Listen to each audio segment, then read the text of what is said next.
Hi, everybody. It is round 3 of the DECANS story. I am Christa of Practical Astros, and I am so excited and really tickled that Emilie of Alchemilie has joined me for this DECANS story for Gemini. So welcome, Emilie. Thanks for jumping in. Thank you for having me. I'm very excited. I'm like, my qualifications for speaking on Gemini on behalf of all Geminis. I have a Gemini sun in Gemini Decan 1, and then my lot of fortune is Gemini Decan 3. So they're both like very important to me and like decans that I really probably relate to more than any of my other placements. It's kind of interesting. Yeah. Well, when I was thinking of like when I started this, it was like I just want to talk to people about the decans. And so I was like, well, who do I want to talk to about Aries?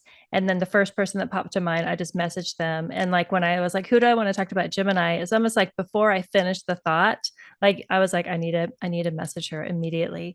So you I think one, you are speaking on behalf of Geminis, but you already do a good job of it, of being an ambassador of Gemini, because you were just like instantly in my brain for it. So just a little introduction. So Emilie is an astrological writer, and I love that there's like two roles within that. It's like you're not only an astrologer, but you write about astrology. And I met you through Twitter, through your very lovely Venusian gorgeous postings. And I think a lot of people associate Venus with you just because you honor Venus, and not only just the way that you talk about Venus, but the way that you present with images and really beautiful. Like your Twitter account is just gorgeous. I mean, it is just visually gorgeous. But when you get beyond just the visuals of it, the words that you use and the words that you um how you put words in order is just such a lovely way that it's like beyond Venus. And then that's where Mercury is like there winking the whole time. So I think that it's such a nice um, complement of Venus and Mercury. I know that you have a lot of Mars in there too, that kind of like likes to peek around the corner. But like for Yeah. me, it's like I see Mercury behind the veil of Venus in your Twitter account. So Yeah, it's really interesting because my Mercury, for a long time before I got into traditional astro and started learning more about it, I just thought it was a little bit useless. Like I have a hmm, Taurus Mercury, yeah. and I kind of didn't really think about any of but it's in its joy. It's a first house Mercury. It's trine my Capricorn midheaven in the ninth house. And so it peaks out in these sort of interesting ways, but it's so like the medium of writing everything out is a very important one to me Hmm. because that's kind of like the only time my thoughts get ordered. If like the Gemini curse, it's either like think or don't, Yeah. like, or like find some way to channel it, or else it's just this like onslaught that kind of comes. So Yeah. now I really appreciate the Venusian fixed rulership of Mercury because I'm Hmm. sure you have a Taurus Mercury too, right? I do. Yep. Yeah. Yep. I think it really, that and Saturn contacts, I think are Hmm. like the unsung heroes or a fixed Mercury, something to like stabilize the chaotic, which, Yeah. is kind of everything. If you can do that, I think that's like actually the hermetic principle with Mercury, like the Yeah. goal. Yeah. Yeah. Okay. So we're going to talk about Gemini 1, 2, 3. And I've pulled up the tarot images for it. So, this is like 2024 is like the year of the decans. There's the astrologers co-op that everybody's writing about the decans. I love that the love of this dignity is kind of being shared collectively. And it's what inspired me to want to just talk to people about the decans. My relationship with the decans is through tarot. And so that's kind of why I have these visuals up there, is the 8, 9, and 10 of the swords. Swords are air and tarot. And just really like comically, you take the S off the word swords and it's words, and like that is air, it's that communication and that flow and those winds and that change. And then we have the ruler of this deck and the traditional ruler of Jupiter, which is represented by the Wheel of Fortune, and then the lovers as Gemini, sometimes called the choice, which just cracks me up because that's like the curse for Gemini. It's like make the choice. So I'll let you lead off. Like, we have the visuals up here of the Eight of Swords, and I can talk a little bit about the visuals, but can you just start the story of Gemini 1? Gemini 1 is the birth of consciousness. And like a lot of really, like I can make a strong argument for it, but I think it's kind of, one of the imageries that Austin Coppock uses is the moment of Eve taking the apple Mm-hmm. and the snake coming in to represent wisdom that is forbidden. She wasn't Yeah. supposed to have it. She chose to engage in it. And then we have original sin where all of a sudden she's aware this duality is born, Yeah. where they were one in peace in the garden. Now she's aware of sin and shame and we're naked. And why are we in this state? Like the Mm. whys and the questions start appearing quickly with Gemini. And Yeah. the expulsion from the garden is kind of like where everything starts with Gemini. Like, where do those questions start to lead? And like, what is the burden of that knowledge once you've taken part of it? And Gemini 1 is like still a place where there's a bit of an innocence to it. Hmm. It's Jupiter, and I think the Chaldean ruler is Mercury. So we have both of these pairs together where there's kind of the big expansion. Anything is possible with the right knowledge with Mm-hmm. Jupiter. And then there's Mercury actually trying to get into the details and find the workings and like how all these pieces to go together. But there isn't too much in that original deck, and there's too much of a naivety almost. Like Hmm. in the first, there's this really like there's a talent where you can pick up jack of all trades is one that gets associated with it Oh pretty yeah. commonly. Yeah. Where there's like a little bit of everything. You get a basic knowledge, right? And then move on to the next thing and just kind of keep acquiring. You're taking everything in without a lot of discernment. And I think that this is kind of where I think it's where the story begins of a lot of what we deal with now as far as like what is too much knowledge, like Mm-hmm. where is the gatekeeping that's necessary, where are the responsibilities, like these develop as the decans go on. But here there isn't any sense of kind of a like there's no one to refine it, there's no one to stop Gemini from going and seeking anything that they want to. And because everything is on the table, like nothing is sacred, nothing is really sound, like nothing has been able to take place into kind of verified. There Right. isn't Yeah. like that skill set of how to think it through. There's no like Socratic like process here. There's nothing Yeah. that's just kind of like culling everything that's coming in. So anything can be a possibility, and it's an innovative decan, but it's also very unreliable. Like it's Mm. just like here until it has a chance to.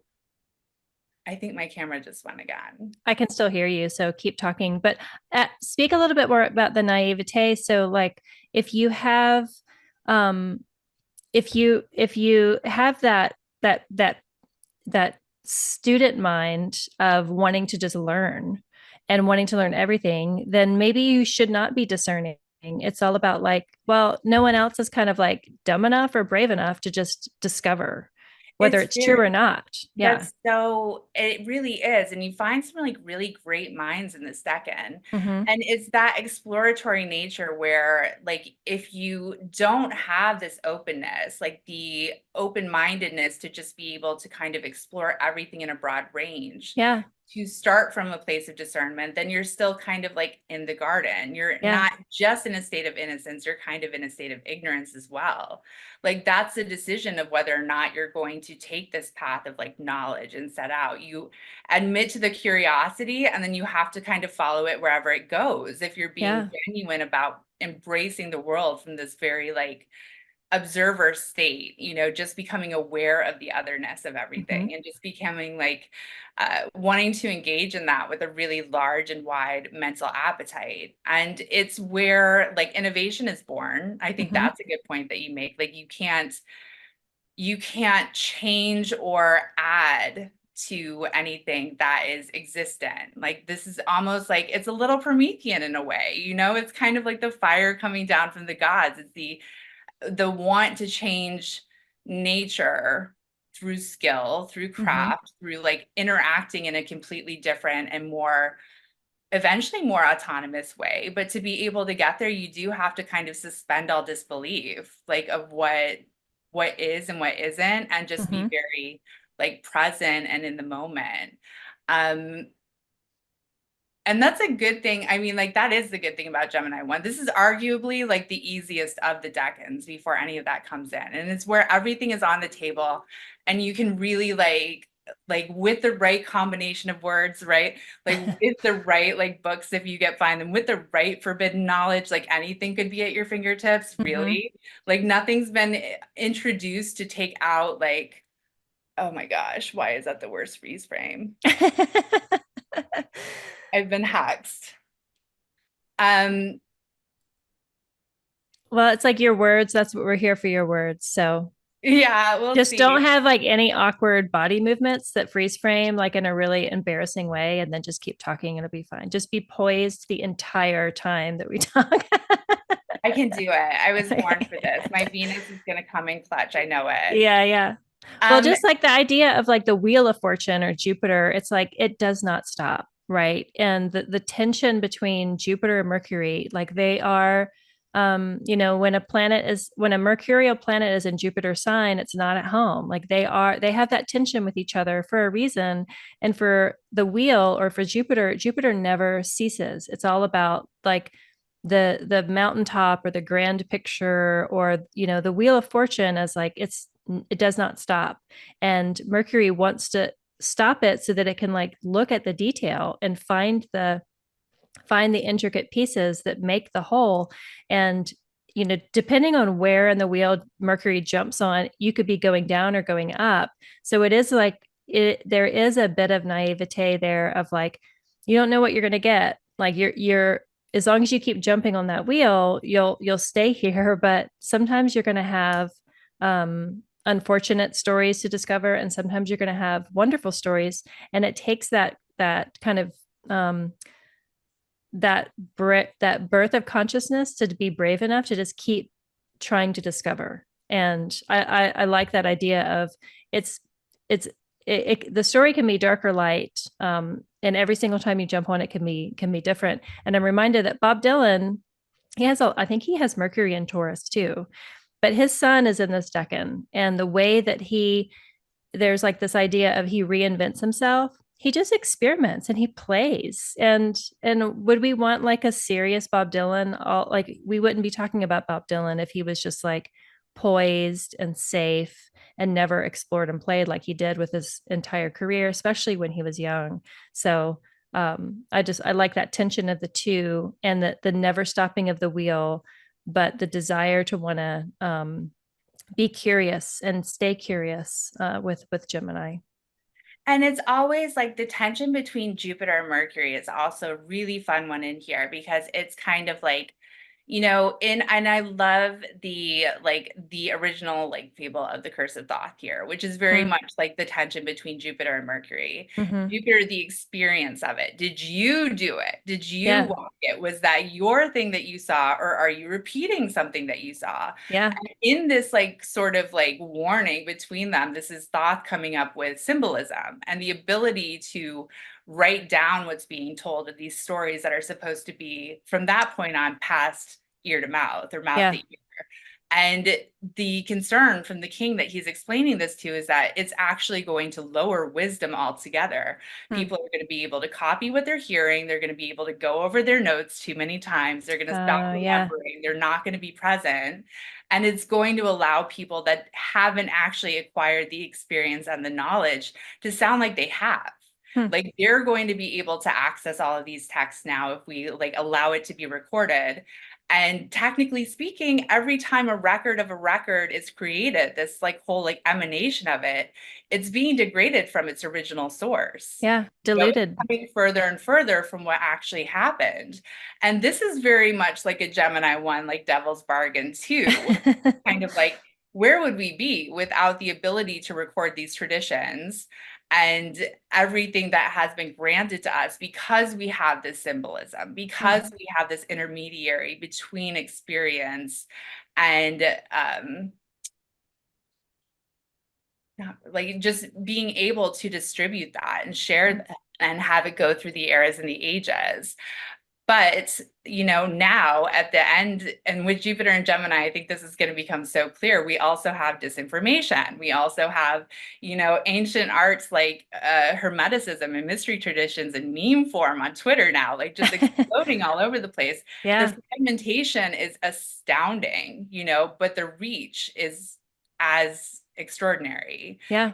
Really just like it's this real reality, like again with the duality of it, you can't have one without the other. Yeah. It's just something that has to be taken as a package deal. And yeah. Yeah, Jupiter Gemini this year. I'm excited because it's like that wheel. It's like it's coming. Like there's no like we can't be reticent about it. But it will demand of us to be pivotable, and we'll have to each be able to pivot very quickly with discernment. And I think that that's the shadow of this card and this decan, is that it teaches us, when you aren't discerning and you realize that, that's a real hard lesson to learn, but it's one that you tend to remember. It's like, I really fucked up. Yeah, the And I should have disillusionment. known. Yeah, I should have known. And I am going to be better at learning as I go along.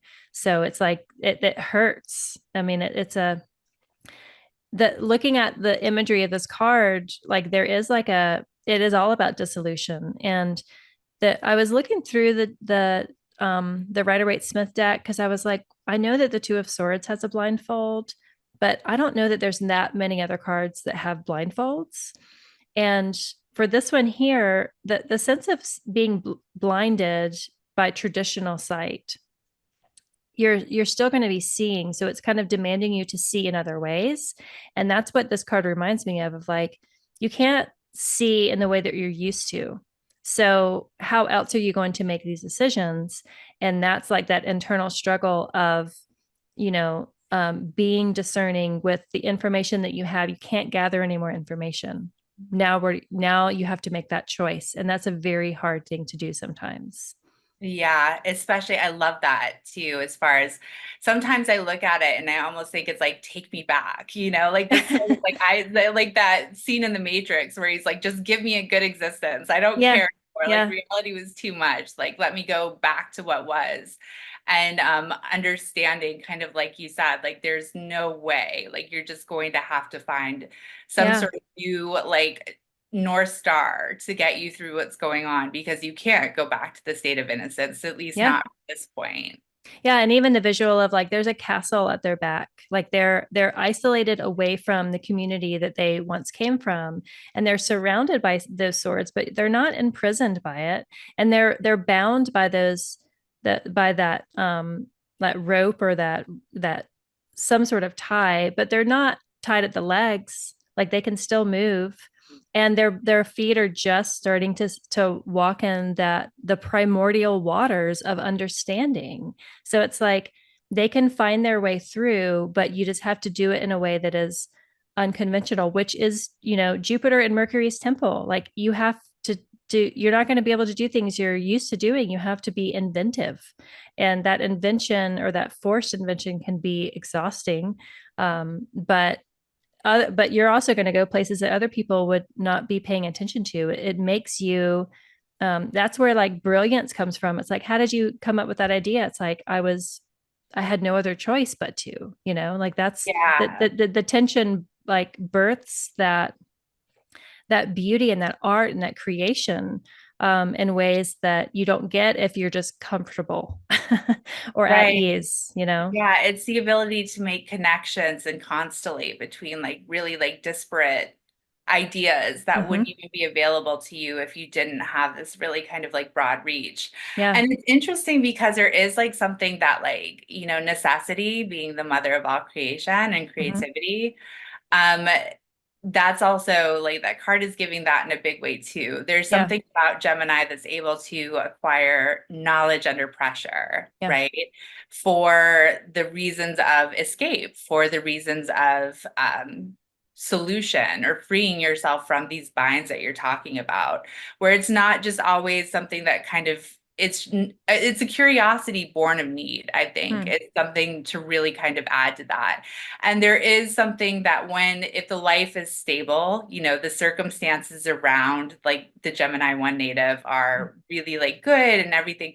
You see like programmers, traders, like people picking up these really complex systems to give the mind something to work on. So it's not Hmm. working against every Right. other principle, trying to make problems to solve, because Yeah. there is something that wants to cultivate itself into understanding the pattern recognition, Hmm. these kind of like networks, like these metaphysical networks that we all kind of see around us, the unseen, like things Hmm. that we can all sense and can't put words to. Yeah. Maybe shouldn't, again, that whole like maybe they shouldn't be spoken of, but that's kind of like Gemini 1's deal too, is exposing these elephants in the room, being like, I know y'all felt that spirit come through. Like we were Hmm. all here, like let's speak on it. Like let's Hmm. like bring it into consciousness and bring it into awareness.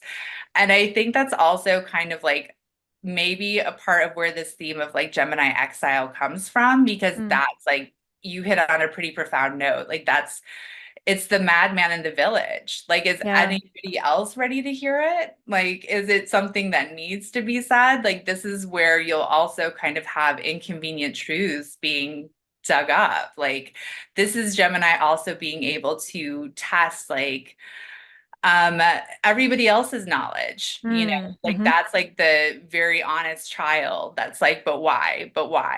Yeah. questioning you and forcing you to explain your argument in ways that you maybe hadn't fleshed out before, and Yeah. understanding like, okay, so maybe I didn't actually know that. It's all of this, like, it's the enlightenment and the antagonism of what is, Hmm. and Hmm. it's very like it's a propellant force and kind of everything else that comes through and how we think our way through and distribute that information. But I wouldn't call it like a comfortable scenario. Like you're saying, like to be able to really embrace this, you have to be willing to surrender all of that, to break those bonds. Like you have to Hmm. be willing to like kind of give up that like ontological security of Yeah. knowing what is and like what you're stepping into. Yeah. And for that, it kind of brings up, so, I hear like in astrology circles and then in pop astrology, Gemini and Scorpio seem to be the ones that kind of get the most like publicly condoned judgment. It's You know like what I so mean? fashionable. Yeah. Yeah, yeah.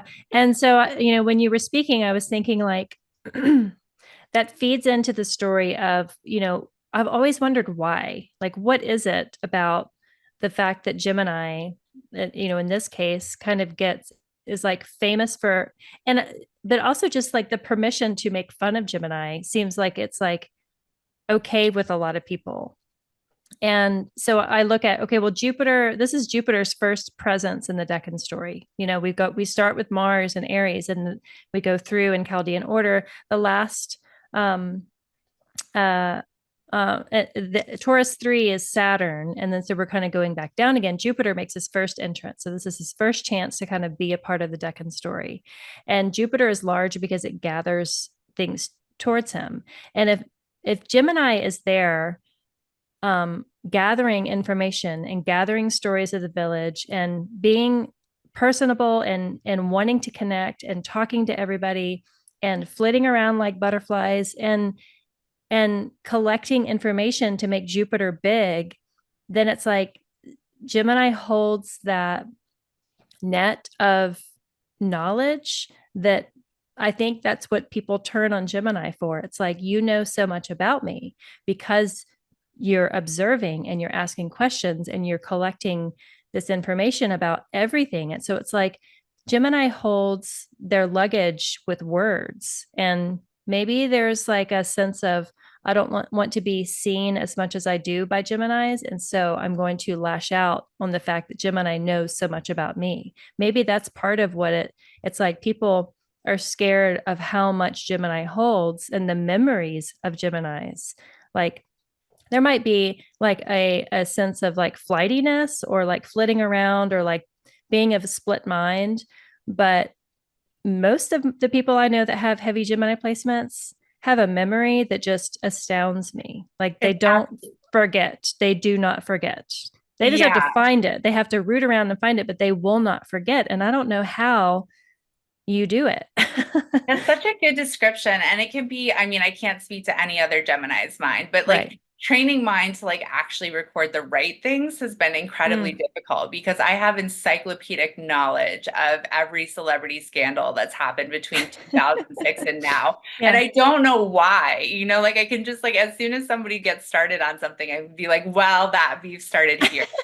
And it's really like it can completely cloud anything as else that's coming in, but it is Mm. this kind of memorable piece that you sort of like take all of these little things out that somebody else wouldn't have noticed. Mm-hmm. And when that becomes weaponized, I Mm. understand why people carry trauma from Yeah. that. Like we have like right now, like such a good example because there's the whole Kendrick Drake Mm-hmm.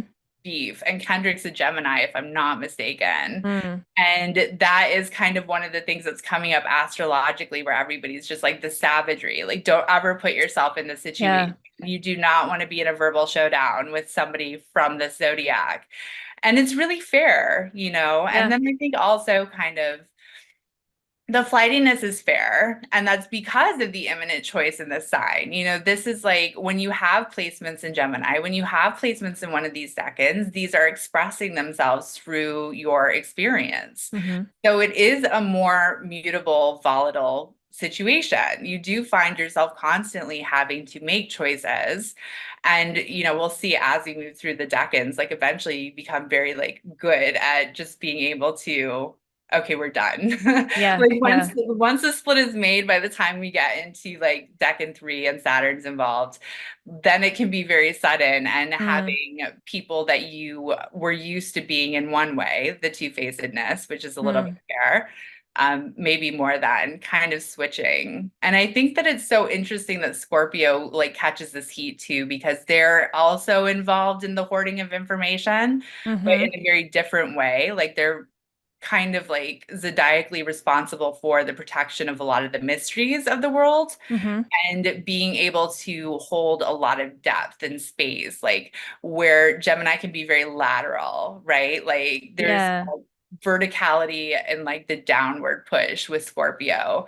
And so they're capable of holding on to things that have immense importance in the same way, just like a lot more gravity to them. And if you ask a Scorpio to hold something like that for you, and then you kind of like backtrack on your part of the bargain, they will hold that mystery for a very long time, but you are now an op, like forever to the death. Right. Like you've taken a price that you can't pay back in that sort Yeah. of loyalty.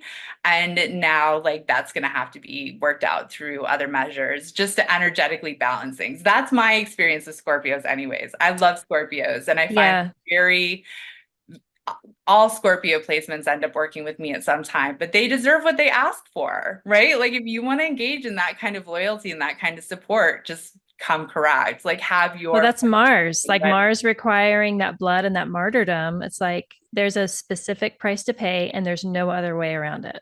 Yeah, it's the cost of Yeah. entry. Like Yeah. stop crying about it. If you want to have Yeah. Scorpio love in your life, like that's just what is going to have to happen. And if you want to have Gemini enlightenment and you want to be able to take that journey, then you have to hold it all very lightly. Yeah. Like you can't put too many expectations, like not too much on me. Like just, well, where it comes and where it goes, it has to be able to have that kind of the mutability of it, to be Yeah. quite frank. Yeah. Yeah. So, can you speak a little bit more just about, like, I have the Lovers card up here for Gemini, just overall, before we move on to Decan 2, like, can you just speak as much as you want, not a little, speak as much as you want on just Gemini and its role in the zodiac and its kind of its two-facedness, or I mean all the mutable signs are double-bodied in some sense, right? So I think that's where that comes. It's the mutability of light, the back and forth, the changing of the light from the beginning of the sign toward the end of the sign.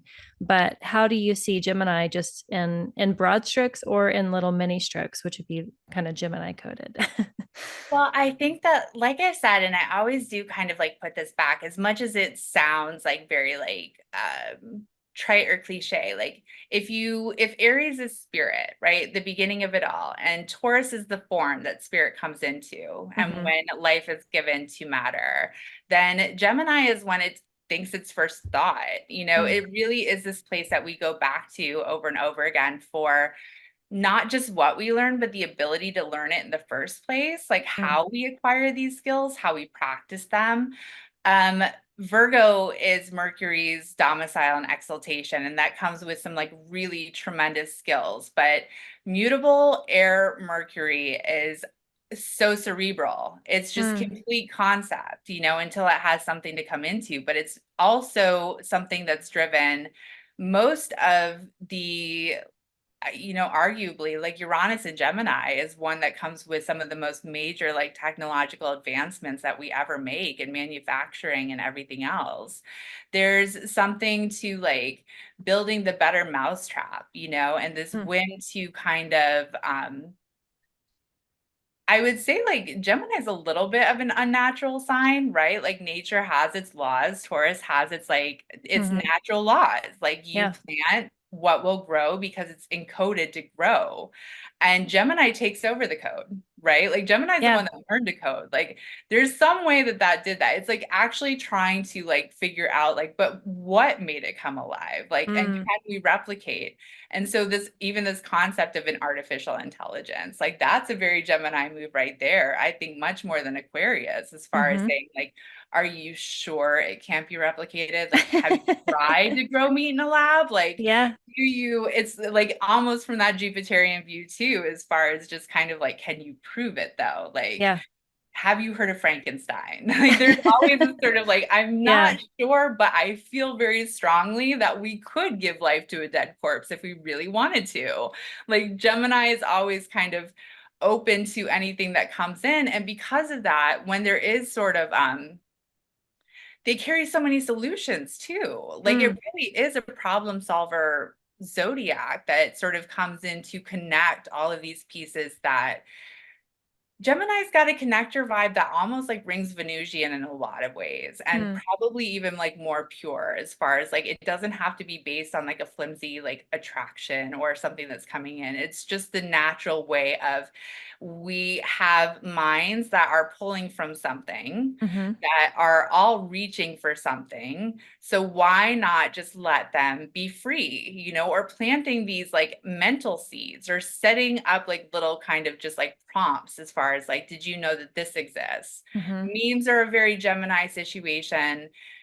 As much as like, I think some people kind of associate the ability to like teach or like really good like instructors in Gemini. I'm not so sure about that. It can be. I think that there have to be more like supportive aspects, but the eternal student, just even as or the fool, Mm-hmm. as an inspiration, kind of like Yeah. living through that can really open things up. Like when Geminis come into your life, they come bringing um they come bringing new. They come bringing something. There's always something where it's just like, oh, I didn't think about that before. Mm-hmm. Oh, wow, I really hadn't like given that any kind of thought. And like the change of perspective, especially as we're now metaphysically starting to find out, or you can feel how you feel about this, but like how you perceive things has a lot to do with how they actually exist and experience for you. Mm-hmm. And the ability to change, just even like we talk about reframes, right? Like that's a very mutable air concept. Like taking something that happened in like actually did happen and changing your whole idea of like why it happened or Mm-hmm. the story around it can change your experience of how you carry that memory from that point on, Yeah. it becomes these kind of like the mental hacking of figuring out like what you can do when you start rewiring that consciousness from just like this happened, I observed it, I witnessed it, and End of story. yes, which is Yeah. in a lot of ways. I mean, like if you're dealing with like mystery wisdoms and any kind of esoteric knowledge, that's actually one of the first admonitions that they give you. Like, say it like it was, say it like spirit Mm. gave it to you. Don't add on any details. Like, don't add your own little embellishments, because that is, again, this human consciousness coming and trying to like game the system, Mm. you know? And so it's very like, that's that trickster, like Mercury figure coming into play, as far as like, well, I know technically speaking, when we're talking about ascent, when we're talking about Jupiter, when we get there, then I need to be completely honest. But Yeah. now, have we talked about the medicinal value of little white lies? Like, Yeah. you know, like what can Yeah. be, like what can be opened up if we're just willing to abandon the truth just a little bit, just a Hmm. trait, you know, as far Yeah. as like, and Gemini is kind of good for that, because we are trying to survive a mortal world. And Mercury is for the people, you know. Mercury is one of the archetypal gods that's able to go from the skies to the earth. And being a chthonic figure, he understands that, you know, mortal life comes with birth and it comes with death. If you want to Hmm. be born, you have to agree to die.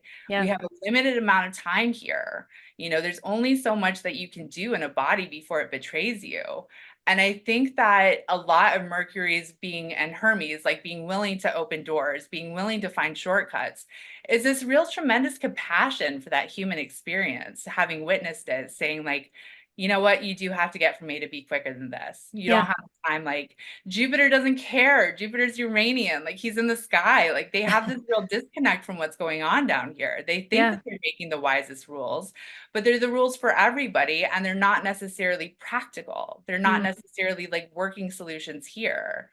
And I think that that is something that's very like, that's kind of where the humanity of Gemini starts to come in, as far as like, well, let's be realistic. Like, you know, if there's some way to get more, if there's some way to get a bigger, better life out of this, Hmm. and all you have to do is lie to yourself a little bit. Like, all you have to do is romanticize. Like, all you have to do Yeah. is manifest. These are all very Gemini concepts, as far as being able to kind of like cheat code, you know, Yeah. like, and it's effective for a minute, you know, like we find that as we like work through like the whole sign. But it is kind of a skill set that I don't know would exist from anywhere else in the zodiac if it wasn't Gemini trying to sit back and say like, there's not as many rules as you think, and they're Hmm. not really going to come after you if you break them. Like, Gemini is very much the one that is suggesting maybe like less than savory means, but for good intentions, you know, for Mm. like good reasons behind them. And sometimes I think like the only solutions that can be had and should be had.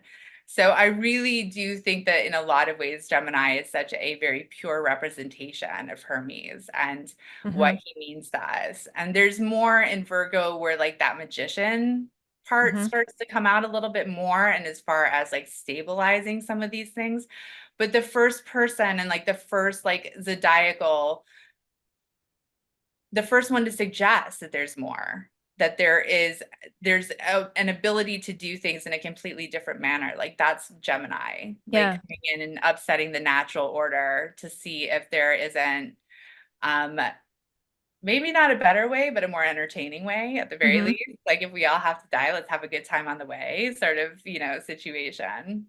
Well, I mean, one, I love the idea that, sextiles are the nature of Venus, and sextiles feel very Gemini. It's like, let's try this. This is new. Like, there's so much possibility. There's many directions that it can turn, but we have to start somewhere so that it can turn to go somewhere. So I really love that purity of that Venusian nature being Gemini. But then it's also, I don't know the story of Hermes's birth. Um, too well. I don't know all the details. Do you know the story of his birth and the like he was born and then as a day old infant he went and like stole Apollo's Apollo's cattle. cattle as like a Yeah. little trickster. He like broke the rules and went and stole it, right? But then the reward that he gave Apollo was the creation of the lyre, and then music was born. So it's like, yeah, he broke the rules, and from that, like this really beautiful thing came out of it, right? I mean, am I missing anything that you want No, to that's add it. And on? it's also like, that's such a good example of reciprocity too. Mm, Like immutable reciprocity, where it's just like, it doesn't always work, but there does tend to be a suggestion of like, I took this and I will give you that, you yeah. know? this kind of exchange back and forth. And like, again, where music then at that point being associated, or like the writing and the creation to it and the playing of it starts to go back to Mercury, Mhm. even though the loveliness of it might be a very Venusian thing, the actual production of it Is Mercury. becomes, it's Mercury. Yeah. Yeah. And there's where you see a lot more of like, I've seen arguments online and I agree with them that fashion is more of a mercurial subject than Venusian. Hmm. And it's kind of like, I think the taste making can come from Venus a lot of the time, and like what is and isn't fashionable, or kind of like, honestly, I think a little bit more is like the enforcement of some of those codes is a little bit more to Venus than even thinking them up. Mm. But the actual bringing it down into Earth into some kind of a form, you can't do it without Mercury. Yeah. And it's also kind of like if you are like starting to, in planetary magic, like there is, Mercury is one of the first ones that you go to Hmm. if you want to be able to start even developing occult abilities or being able to work with some of these sources. Like that's Mercury that you Yeah. have to have on your side, shepherding you through that process of what is valuable and what's not.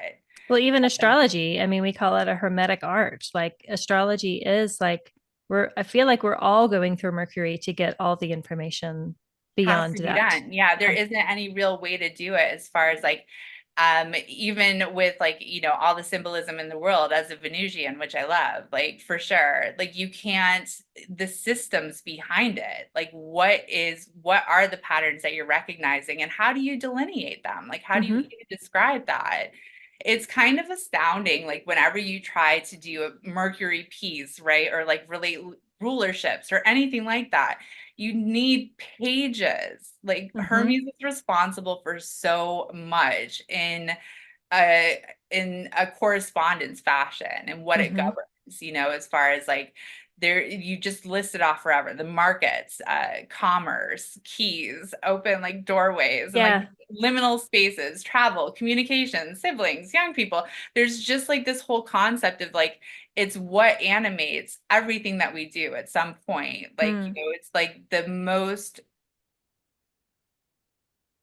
broad, like Yeah. associations that you could possibly imagine because it is the operations of everything else. Well, and even finding his joy in the first house of like the character of the story. So it's like if Mercury, like it reminds me of like the liver has like over 500 functions in the body. Like it does everything. It has its hands in everything. Like the liver might not be something that we think about a lot, but it is always working. And if Mercury finds his joy in that first so that he can go between the worlds, but honestly so that he can like have his hands on the wheel of every single direction in your life, because Mercury will inform your finances and your career and your relationships and your subconscious and your siblings and your home and like your like everything. I like that Mercury keeps his hands busy. He likes to sit right there in your lap at the driver's seat so that he can see everything.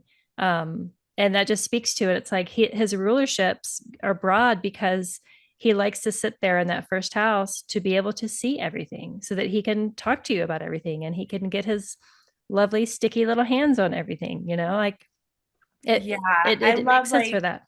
Demetra George has, I think it's Rhetorius, like this wonderful quote about why Mercury finds its joy in the first. And Mm, it's because the first is where spirit is breathed into matter. mm, And that is the work of Mercury and giving words, thoughts, words, and being mm-hmm, able to bring it all together.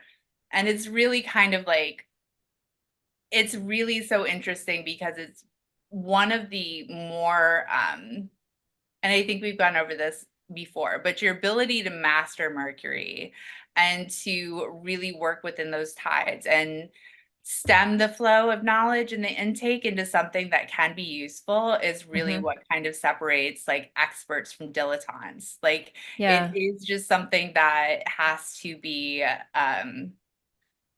has to be dealt with on its own terms, because a lack of Mercury and somebody who really struggles with it or has like a Mercury in detriment or debility, like that's a really big deal in today's society, like Mm. not being able to easily express yourself.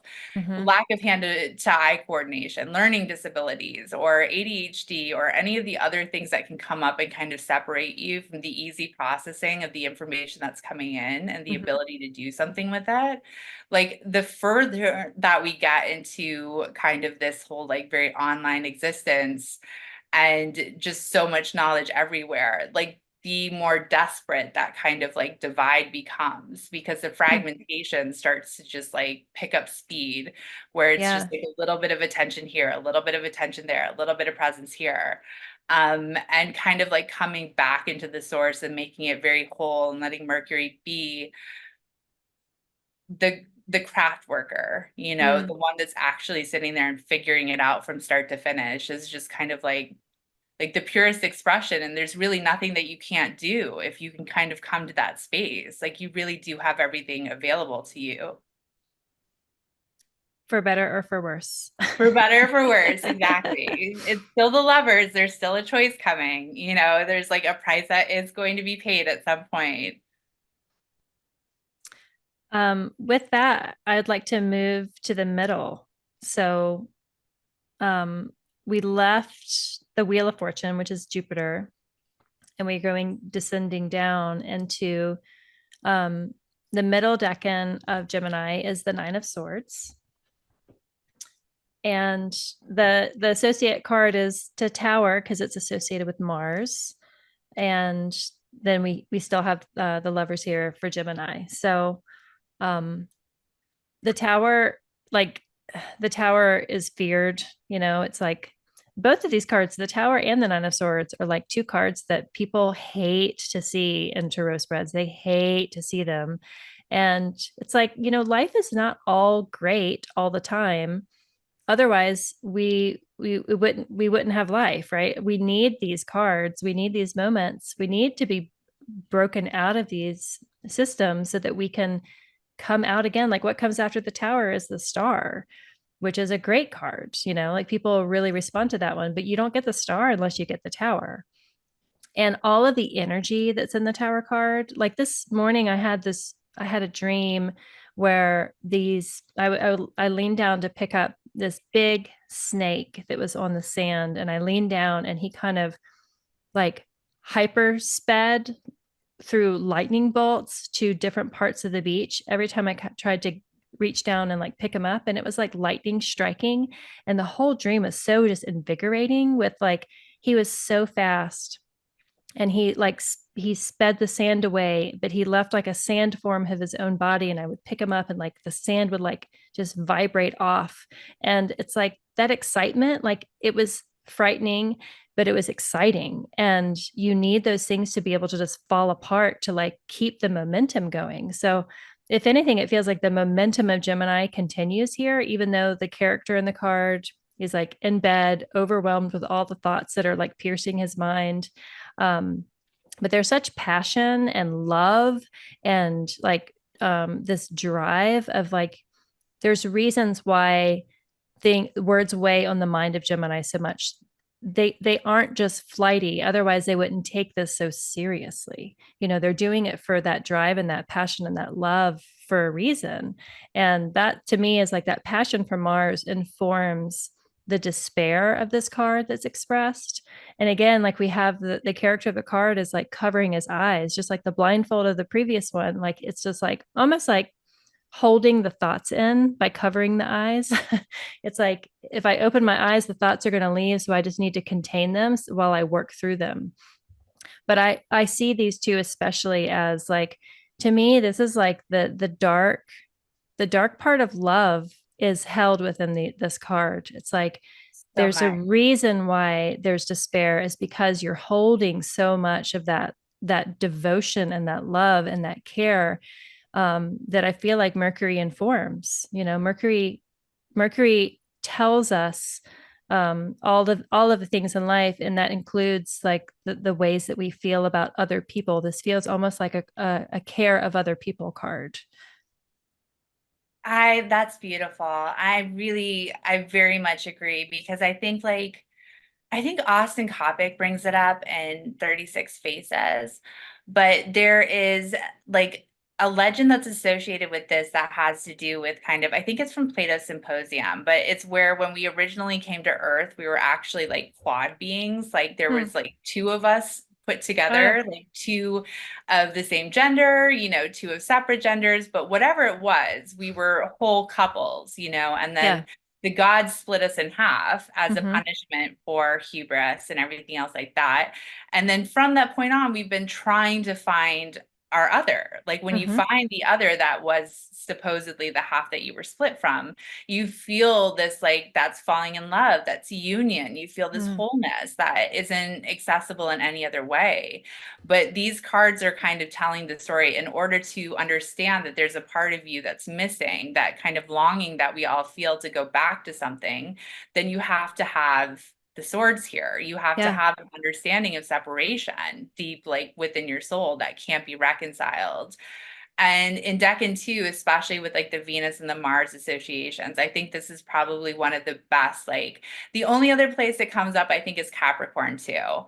But Mm. it is really a very good description of like, I've heard angels and demons kind of applied to this one too, where it's just like you have the unshakable knowledge that there's both. And there's a polarity that the attempt to reconcile it. It's a very tantric decan.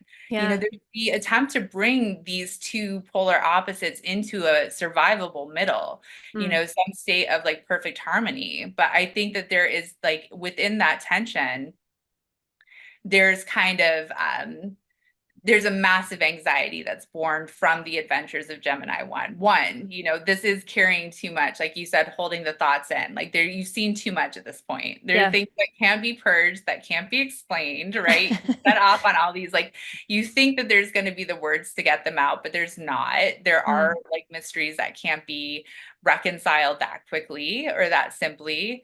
And the pressure of that, of everything that has to be born with some sort of strength at that point, without necessarily like proper initiation of like Mm. how you're going to carry these things. And there's a couple of different, like when it comes to the second, especially, there's like a couple of different warnings that I always kind of see coming into it. Like Jung talks about there being a really high ethical standard of what kind of information you're going to seek and what Mm. kind of symbolism you're allowed to deal with. Because if you misunderstand what you're seeing, if you don't have the ability to properly interpret that, you can come up with a false understanding of it that then gets projected to anybody else that it goes back out to, including Mm-hmm. yourself, that Yeah. you're living under the lash of this falsity because you did not have the mental faculties to really be able to take in what you went to look for. And this is where I feel like that becomes like a very like ominous thing. This is where that trial starts to come in as far as like, are you going to be able to make sense of it? Are you going to be able to find some space between these tensions and be able to live in there? Are you going to be able to cut out of it? But it's also like where if you do get it all together, if you do make this ideal state where like this neat little bow that like a Gemini always kind of wants to put things in, this state of like everything makes sense, everything's gone into its order, the puzzle is completed, Yeah. it's a place that never really comes because that's not how it works. But this is like where that reckoning happens, like you said, those tower moments have to happen because there's still the stupidity of thinking that that's a state that's going to be found in this lifetime. And this Yeah. is a place where you can kind of idle in the search of that and just kind of go in a very circular motion until something shakes it out of you and lets you come to the very natural conclusion that no, you can't carry all things. You Mm-hmm. can't walk every path. Like there's only so long you can be so anxious over which choice to make, like the right choice is going to be the one that you actually make. But this is one of the places where that starts to get forced because the pain of indecision, Mm. trying to keep every avenue open is unbearable. It's just like, I know you're a fan of Sandman. This is the one that I always think about. The scene with, is it Calliope, the muse that gets Uh-huh. kidnapped and Yeah. held hostage? Yeah. When Sandman comes to rescue her, his punishment for her captor is that he's like, oh, you want inspiration? And so Yeah. he gives all of it to him. Yeah. And all of a sudden, there's just like, it's every thought all at the same time. Like Yeah. he loses his mind. He can't even Yeah. explain himself 3 words at a time. And that is very much, I feel like, a Decan 2 scenario where it's just like, this is what you asked for. Yeah. Remember? You like Yeah. petitioned for it. You went everywhere you weren't supposed to go. You walked through those things. You sought after your other half. You found them, you fell in love, and now you're separated again because that's Yeah. how this works. Like Yep. there's very like that Venus Mars association of like love and death, those drives coming together and how they interplay. Like in this, it's it's so interesting that your dream is of the snake and like the serpent, this wisdom that's just like so electrifying. You know, Mm-hmm. Venus on its own is a very passive state. Mars is a very active one. Ideally, like they charge each other up in that way. Like when they're not working well, like Mars brutalizes what is Yeah. supposed to be beautiful and good. And this is kind of, you know, there's a dark path to take on this, and there's a lighter path that when somebody is able to come out of these tower moments of knowledge and like I think one of my like big experiences that I think about this with where it's just really almost broke me. Like there was like when I first started doing astrology, I was actually doing fin astro and Mm. financial astro and timing the markets. And when I first learned zodiacal releasing, I decided to like make a project of seeing if Bitcoin's historical movement lined up with its zodiacal recently seeing, and I picked a chart and I went for it. And for months I was going through and back testing with like all of these different like, okay, this is here and that's here. And I was very Mm-hmm. new to the system of zodiacal releasing. Yeah. And at the end of it, I realized like I had nothing, like nothing. There wasn't any cohesive thread between any of it. I thought I had something. I had been digging forever. I put every other piece of astrology off. Like I had been like so like that, like literal, like, you know, that meme that everybody points to from like Always Sunny in Philadelphia, where it's like, Yeah. I had to take to my bed for like 3 days. Like when I finally had to break and just be like, Yeah. there's nothing. I have been chasing vapors. I can't go back and like try and like put it in order. It was too complex. There was too much that was coming out of it. Mm. And there's some kind of a humbling moment like that where it's just kind of like you have to you have to be disillusioned. Like we said a couple of times, like those blinders have to come off. You have to become more discriminating over like the lover. You can't take everybody as a lover. These wounds of intimacy start to add up. Like if you try to make everybody that one other, then you have too much to heal from. Mm-hmm. And knowledge becomes one of the same things where it starts to become a sacred process again because Mars has had its way with you. And like Right. once you have some of those scars, you don't take things as frivolously anymore when you start to engage with them because you understand that you're going to be carrying the wound of that for a Mm-hmm. very long time. Your mind is going to be as confused as you allow it to be by all of these disparate knowledge sources that haven't been properly vetted, you know, like you just like end up, you know, the price of like a fragmented mind, you know, a mind that splits with every new piece of information that's coming in, trying to hold all the realities at the same time. Yeah. And that's done at the sacrifice of a whole self. And eventually, you know, like T. Susan Chang, like around the second, I think, like uses the word like split, literally like Yeah. fragmenting quite a lot in the Yeah. mind, having to constantly like put itself off into a new self, into a new understanding instead of being able to hold a truth, a singular truth, you know, like something, a truth that might be there that whether or not it's true to protect us, you know, Mm. just like in the original kind of fable of like that is protecting you from a state of this kind of like this scattered consciousness that can no longer collect itself into a form to express itself, you know?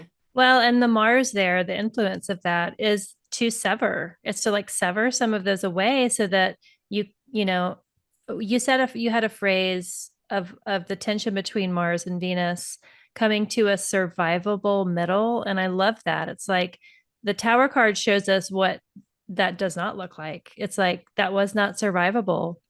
It was not sustainable. There was only so much information that you could stack up like a Jenga tower before it just all needed to come down. And so Mars here of like helping that split mind just cut away so that you can like handle what you're capable of. Your mind has a capacity of only so much at a certain time. And so Mars, I could see being very detrimental of just hacking away at anything just to hack through the forest of the mind, but also what if it can be harnessed enough to use those swords in a Martian way of discernment, of being able to not repeat the Eight of Swords of just like consumption, but being a little bit more argumentative with yourself of like pushing those thoughts away to create the space to be able to give attention and be discerning within this. That in itself is still overwhelming. It's still, sorrowful because like even if you just had like if as a non-Gemini having the idea of having a drop of Gemini essence, I feel like I would be that writer and Sandman who trapped Calliope. I feel like one drop of Gemini in my brain would like make my brain explode because it just feels like the capacity of holding and remembering and continually consuming all the information is just so much. I feel like Mars here can also be helpful to discern and make some space around the thoughts that you do end up giving it to. Doesn't mean those thoughts are going to be correct or right, but at least there's going to be a bit more space around it. Maybe just, but still possibly surrounded by scar tissue from Mars. Yeah, and so necessary. It's just kind of like anybody who's had a tower moment and knows that symbolism and like can identify it in life. Like there is that kind of moment where after everything comes crashing down, it's like silence, like Yeah. emptiness, like it is being restored to like factory settings, right? Yeah. And it's kind of like a very special space once you get there, but it is sort of something that needs a very Martian or malefic push. It's Mm-hmm. by the time a tower moment has to happen, it's because you have avoided it at all costs. Like you Yeah. have fought with every moment of your being. These are the really impossible choices that people can't make on their own. Like, marriages that have to be ended that are like Mm-hmm. 80% there, but the 20% is making everybody miserable and nobody can take it any further. Jobs that are paying your bills, really, really well, and then killing you and murdering your health at the same time. This Mm-hmm. ticking clock over your head.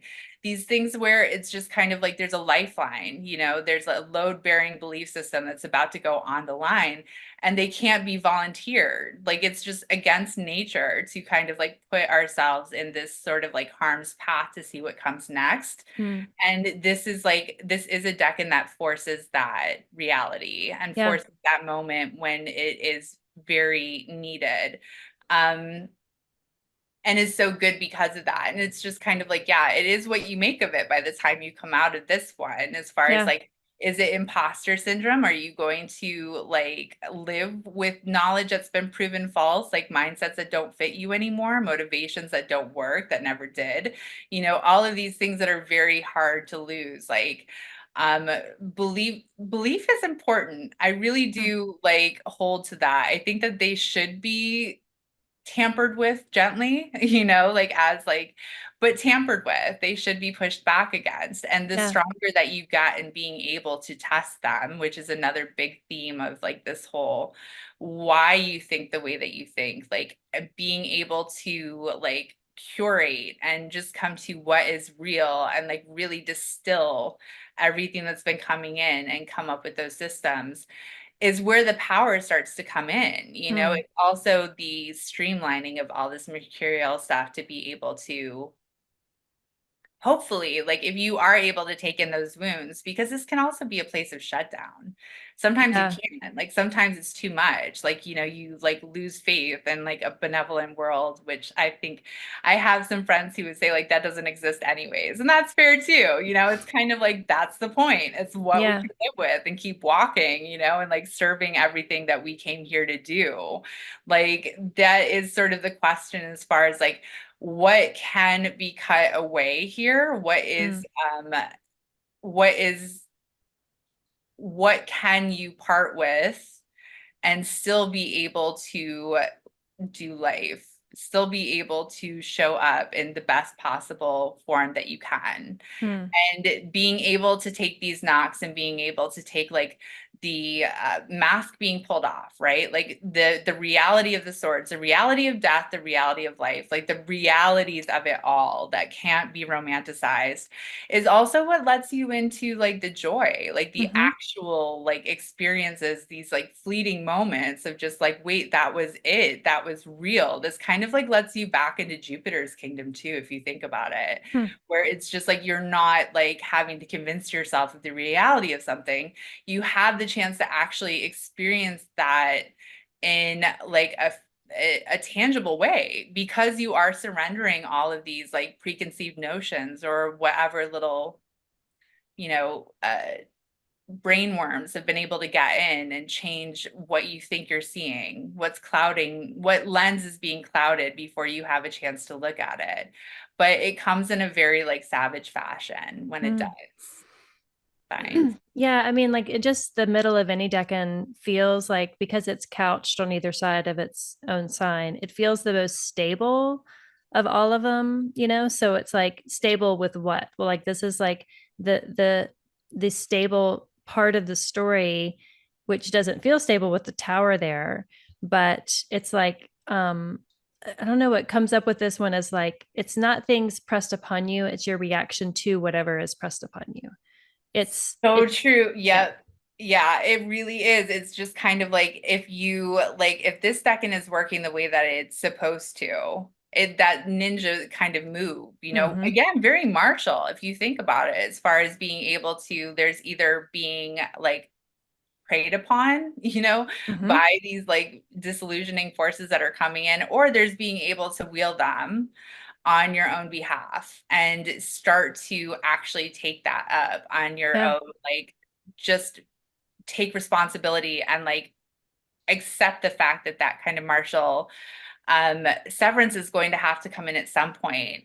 This is a very like, I don't know if this or Gemini 3 is the more stoic of decans, but I think that this might be what leads to the stoicism of like Mm-hmm. Gemini 3, which is such a lovely like combination where it's just kind of like you have to like go through these battles, you know, where Yeah. all is fair in love and war and you can't think your way out of every situation. This is like very much like, you know, if you're going to F around, this is a find out decan, like what love actually costs, like what that adventure actually 100%. costs. Yeah, what Yeah. you were really made of. Like maybe you're not the man you thought you were. And the ability to respond to that in the right way, like with some like humility and some like, okay, well, this is what it Mm-hmm. is where like the Gemini mastery starts to come in or doesn't in Gemini 3, whether Right. you like make it or not. So like it's a very that's a very good point where it's like this is really starting to prove that you can receive whatever you want, but the response to it is going to be in the end maybe more consequential. Yeah. Yeah. I was reminded, I was like just visually looking at, well, this reminds me of the Four of Swords. It's like the the third decan of Libra because the person is also in bed with swords hanging over their head. But they have one sword kind of below them and they're facing a different direction. And there's a little bit of light. Like there's no light in this. It's all internal. It's all in the mind. It is all black. Like they're comfortable in their own body there, but the mind is what's kind of going against it. So it's like that's this when I say the word stability, it's like it doesn't mean that it's not tumultuous, it's just constant. It's that the middle Inescapable. inescapable. Like there's not much change in the quality of light in the middle 10 days of Gemini. It's like kind of the same. So whether it's a tumultuous decision or a passionate decision or whatever, it's like it feels like it's held within the mind, not the body. Uh, Here and uh, yeah, I personally I think that this totally feeds into the stoicism of the next card. I feel like it's kind of like inevitable. And I wanted to just give a shout out to Susan Chang because she made this quilt. She took all she handmade the quilt that's represented on this card, which I think that in itself is just brilliant. And she sells it on Etsy. That's amazing. She is so like, I wish, do you know her placements at all? Because I would say like she's incredibly mercurial with, She is. She's Virgo sun on her, I don't have it handy, on her 36 secrets on the spine of her book, she has the her placements listed in the tarot. So it's like real secretive. She's got Aquarius. She might be Aquarius 2 rising, but she's definitely Virgo sun. And I think that she has some Gemini too, but she is completely mercurial. Like there's no way around it with her. yeah, even like the dexterity that's required for sewing. And Mm-hmm. like what I love about seamstresses, because you do always find Mercury placements in there somewhere. Like it's just not a skill set that can really be adapted in the same way without like, or like Mercury Sun contact, there's something like where Mm. Mercury is being amplified in some way to be able to make that happen. And symbolically, like just in even the act of it, it's always like the weavers, right, of Mm-hmm. fate and the threads and everything else that goes through. There's something very special about people that work with fibers, and that's Yeah. a huge part of like everything that she does in bringing into form. And I love that in her stories when you Yeah. kind of like go through the book for sure. Well, I mean, if you just think of Mercury as the psychopomp going between worlds, like that is a stitch. It's like the visual of Mercury retrograde looks like a stitch in the sky. Like the retrograde is there to like weave the zodiac together in this way. It like looks like the thread of going in above the weft and below the warp. It's like going back and forth, like that action, that tiny little action, but repeated everywhere feels completely mercurial. So, um, with that one, we'll move to, let me see if I have any more notes on the Nine of Swords. Um,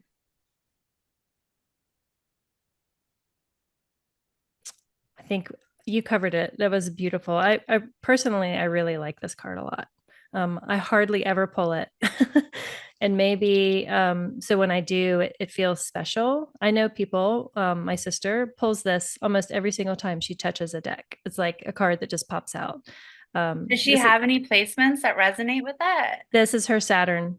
Oh, Yeah. okay. Like I Yep. just like that's been one of the most fascinating things about learning, like the planetary associations and the Mm-hmm. zodiacal associations with tarot. Because I have girlfriends that are far more into it, and they'll all start pulling the same card Yeah. without knowing that much about astrology, and then going and looking, being like, yeah, that's actually this transit that's happening right now. So it's so amazing, and there's such good, and the decans too are delivery methods of what we're attempting to do in all of Gemini, which is understand the symbolism that Mm. belongs to humanity, period. Like Yeah. whatever is expressing itself in the archetypal realm over and over and over again in all of these repeated fashions. Like we have always been like generation after generation being born into trying to figure out what it is, and there is Mm. some understanding that that's the true language of what we're doing here, like Yeah. much more than just like the words spoken.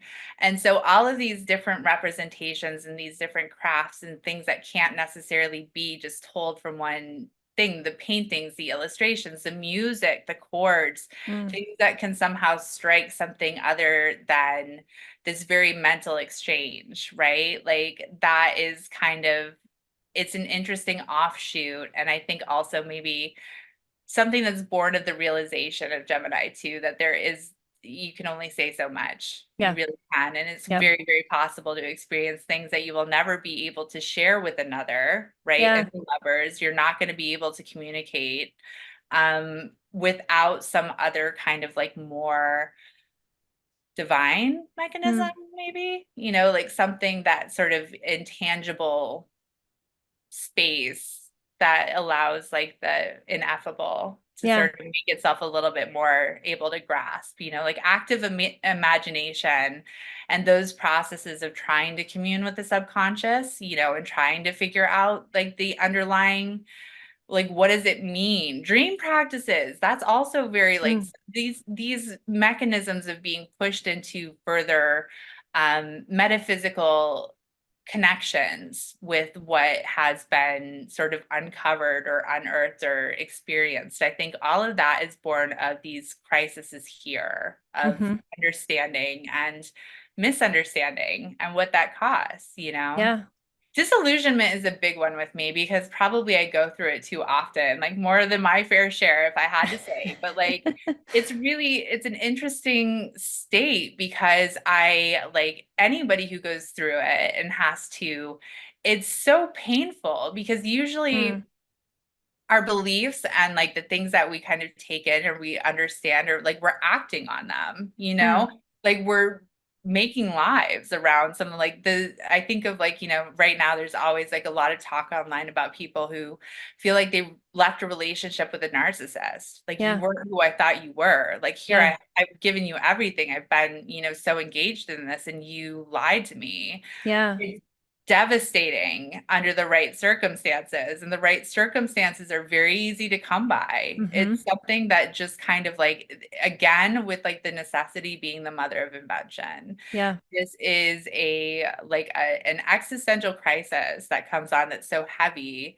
with the understanding of everything that is coming in, that it forces either um a new form of enlightenment or just the next space of understanding. But one of the things that I like really like have always like the idea of like a vital spiritual crisis, right? Like when your mind is so when your mind needs to be reordered, when it Mm, is too caught up in patterns that are too established, it needs to be blown first. Like yeah. something The has to come dogma. and really shake it up, you know, like these kind of like moments where people like they come to Jesus, where Yeah.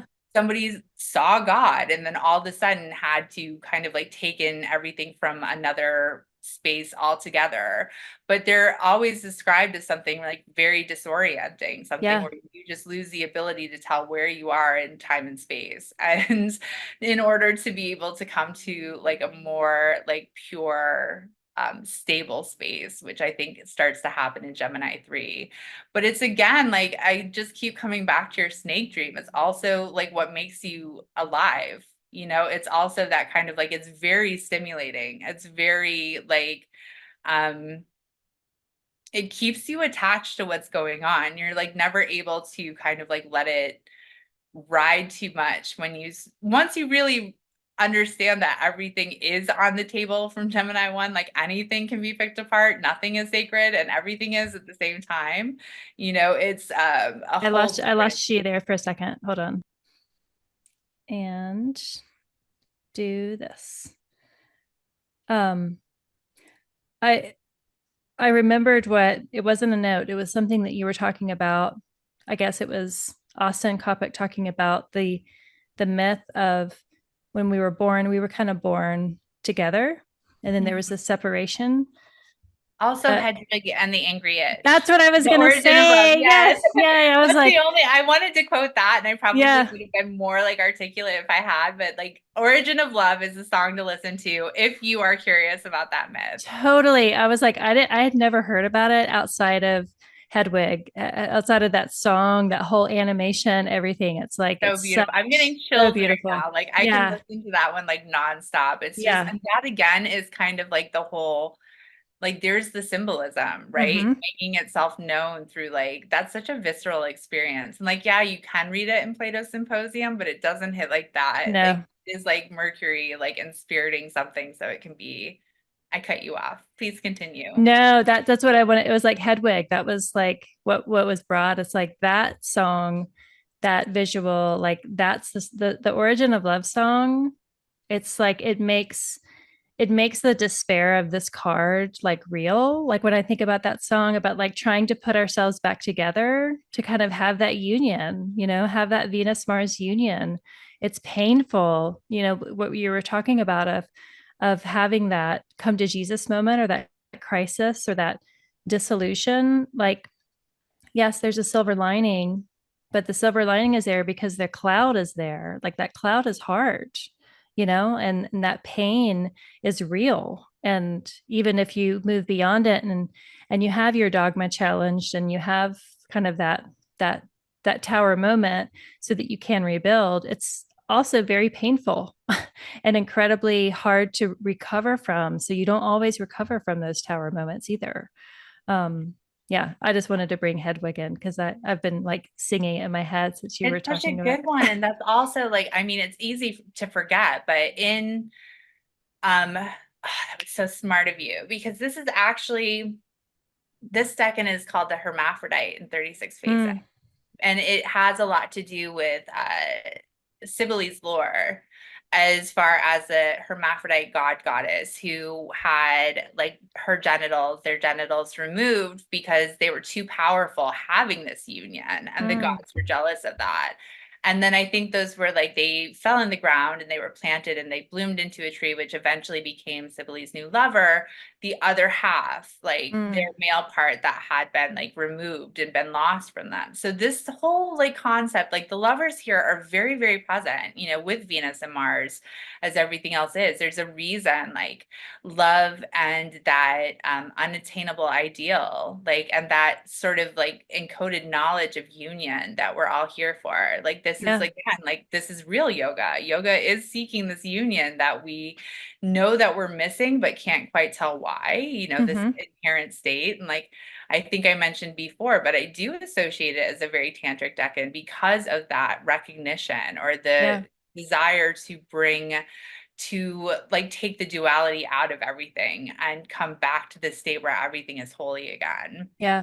Again, with the eyes being covered, right? Like, take me back, like, take Yeah. me back to that state of innocence. And yeah, I don't know. It's a really like, it's a more subtle decan than it would suggest. And it Hmm. really is this kind of like very poignant sort of where you just have to I think there's also some lessons here about what happens when you chase the dragon, right? Like if you Mm, do hit one of those ideal states, if you do have that moment of finding your other, if you do have that perfect, like, the piece that you write that comes out, the inspiration, if that comes to you and you have that, what are you willing to put yourself through, like, to take what is meant to be a transient state, because there is separation in this world and there is bad and there's like decay and rot and all these things. And once you try too hard to establish it as a permanent state of affairs or come back into this like fallacy that you can control that you can make that something that is forever stable, is mm, not going to fluctuate. Like, yeah. all lovers are going to stay. We're always going to be in this one moment of bliss, and that's that. Like, I will not accept any other outcome. That is what has to die a quick death here, or a slow Yeah. death, painful death, because you can't move into any other state other than one of just absolute delusion Right. until you are forced to bend the knee to natural law, and what is and what cannot be tampered with. Yeah. Yeah. I mean, the tower will come whether you wait to have it happen on top of you or not. Like even in delusion, like it will still come. Like that wheel still turns. Mhm. So then we go the final one. The sun is the decan ruler here. A lot of this decan is within the bound of Saturn, and I always think of Saturn when I think of this decan, even though he's not the decan ruler. Um, This but the Chaldean ruler, the secondary ruler, he is. It's the oh, sun and okay, yeah, Saturn, and it's such a good juxtaposition. Um, and amazing that you made that association because that is like everything, the tension between these two, and the swords have finally found their home. Like they're like buried in the back now. Like the final totally, like thing is fallen, and it's all about the yeah. separation of like, yeah, continue. I have thoughts, but I want to hear what you have to say. Well, I mean, I love that. I've never considered that before, that the swords have finally found a home. It's like with a 10 of any car or any suit, it's like an oversaturation, or nines a lot of times are like the completion of the story.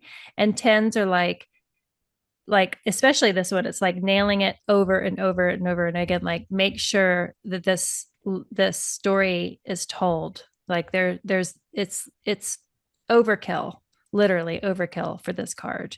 And with any 10, it's like what comes after this. So this is the card of the moment of solstice. It's like This is when Gemini ends and Cancer begins, that's like that peak moment. That's the sun is here. It's the moment of the sun.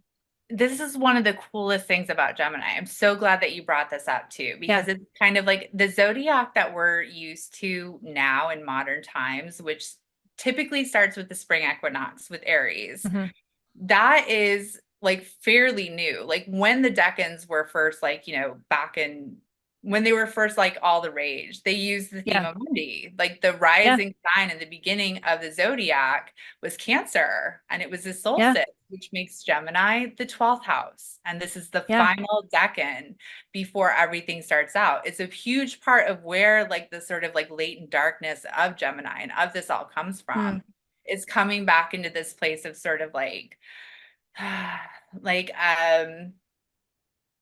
I don't know. There's just like this is where the choice has to be made. And mm, a lot of the mythology around it is kind of like the Cain and the Abel, Castor hmm. Catholics. There's no brotherly union. We're not doing that. Something has to die for the other Yeah. to succeed.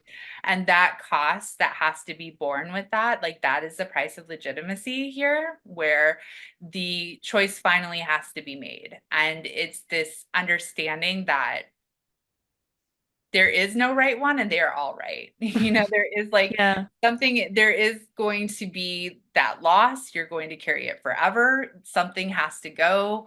Um, and it can be sort of the decision where I think of like the interplay between the sun and Saturn here. It's just kind of like also cutting off at the source. Like the sun is very source related, and Mm, Saturn is a different kind of severance, right? It's a yeah. separation of just like there is exile here. There's where you start to really just say, yes, this, not that, and start to kind of close the mind again to what isn't useful, to what isn't functional, to what can't be used in some sort of a powerful measure.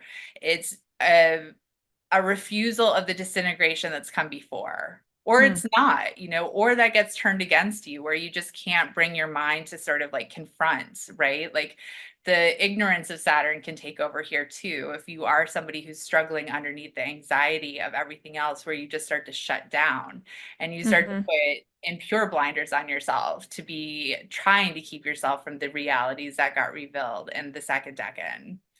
But when it works, this is also a place where you really do kind of have like what we've been describing as like that hermetic mastery, because you are Yeah. able to, with some measure of swiftness, or at least like a decisiveness, say yes, say no, and live by that sword, right? Live by the Yeah. sword and die by it. Then you are able to move on. You're able to move like through. Like that is the price to be able to get out of this state of anxiety and confusion that comes Hmm. with Gemini too. And so Yeah. it's very like it's an interesting, again, it's like red pill, blue pill. Like, are you going to take it, and are you going to, like, I feel like sometimes in this decade, like when it goes wrong, or like not when it goes wrong, but this is also where you can kind of have like evil genius Geminis starting Mm. to like pop up, Yeah. that are just kind of like aware of what this knowledge can do, that know how to weaponize it at this point and kind of can use it against people in ways that it was maybe used against them when they didn't know better. So this is like the Uh, very manipulative salesperson, right? Like who mhm. now knows how to play on the traumas that have come from Gemini too, because each of these Mm, has happened. It's like that split in consciousness and the understanding of it. That's a trauma. That's a core wound, and those are the spaces that leave us most open to the snake oil salesman that's coming in with this promise of easy answers that don't have to be earned, where everything mhm. is going to be made sense for you. Everything's going to be put into bite-sized pieces. Just turn your autonomy over to me and listen to what I Yeah. tell you, and you don't have to do this anymore.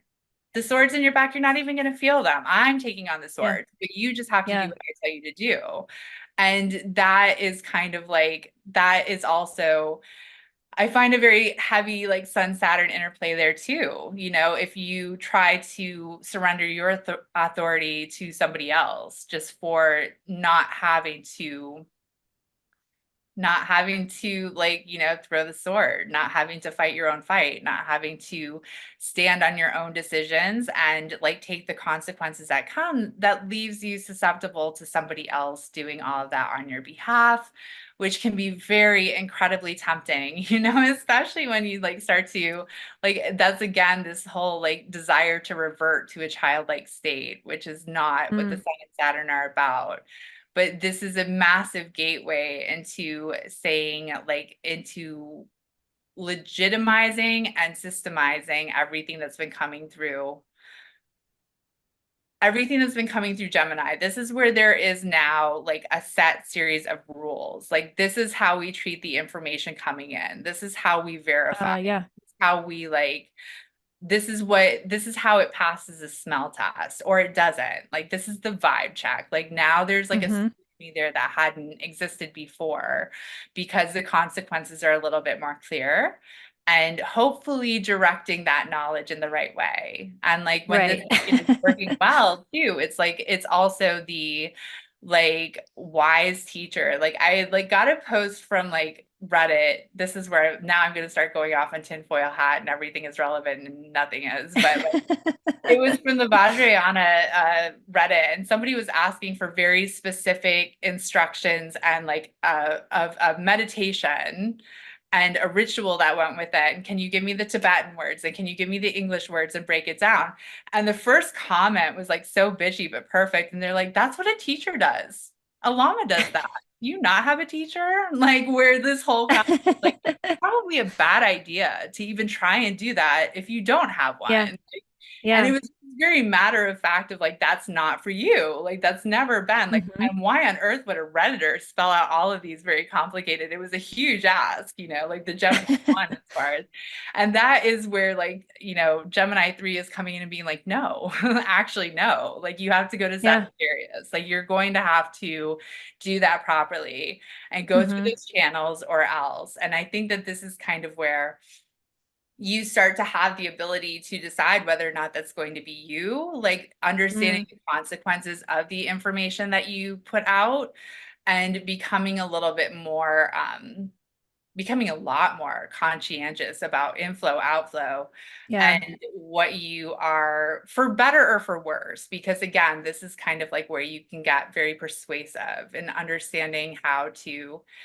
Saturn can be on its own right a lot more like it's also associated with deception, as Mm. much as it gets this very forthright reputation, right? Like in sort of modern astrology, is like Saturn is the god of karma, maybe, but there's like really traditional associations are still very kind of like cagey, and can be Mm. very have some really distasteful kind of ignorance and all of these other sort of states of just kind of not being a team player. And that can be sort of the shadow that comes up here as far as just sort of using all of this forbidden knowledge and using everything that's been gained and like taking those wounds and then making them the base of what Mm. comes next and becoming the one that wounds as opposed to being the one that's wounded, Right. or like being able to transcend past that and understand and then take on the reservation and take on the restraint to not further those wounds as far as Yeah. like,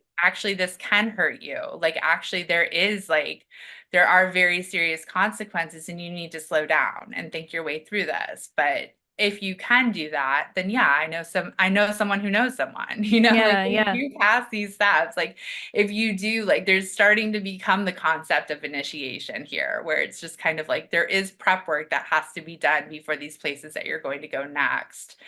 But I think that like that concept of like restriction and the sort of Mm. like contraction that sort of needs to happen in order to be able to bring it all back in, like that's all Gemini 3. And it's Mm. a very like I love my part of fortune here and how that kind of plays out, even though it does really like it has like all of like the malefic connotations to it. But I really Mm-hmm. do love placements that pop up in this sign because of that Saturn flavor to it, where there's just sort of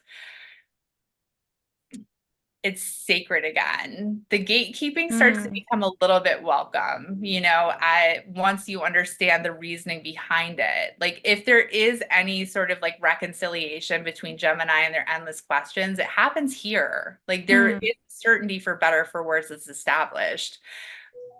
Whether it's the right or wrong one, we may not know, but there is that answered question of like, that's why. That's right. why you don't do it. That's why you don't like jump off that bridge. Like, Well, you said earlier it's like the consequence. And I feel like that's what this card really brings because with the eight and then the nine, there's not even discussion of consequence because there's the paralysis of not knowing how to make a decision or how to choose. Because in this card, it's like you're choosing and to say yes to something means to say no to everything else, right? So that's the death of all of those other things to make that one, whether it's the right choice or not, but then consequences follow. And it's like the consequence, it seems, is what is being avoided. But that's really the only way forward. That is the initiation into the next stage, is that. the And sacrifice. Yeah. yeah, yeah. I like the visuals too, just of, in the nine, it's all dark, it's all black. And in the eight, there's illumination, it's like the beginning of illumination, like you said. But here, it's like the light is rising. Like there's some bit of illumination again because the choice was made. And I think that consequence is like a great word for that. Of it's like it is the silver lining for better or for worse of the choice that comes from making the decision to say yes to something, whether it was the right decision or not. At least you got a consequence out of it. At least there's momentum and movement. Because I think that stagnation for Gemini is like death. It's like the death of Gemini is to be stagnant and to be, even if you're thinking about something, to be caught in an eddy of just thinking about the same thing over and over and over and over again. It's like that just winds you into a knot that is really hard to extricate from.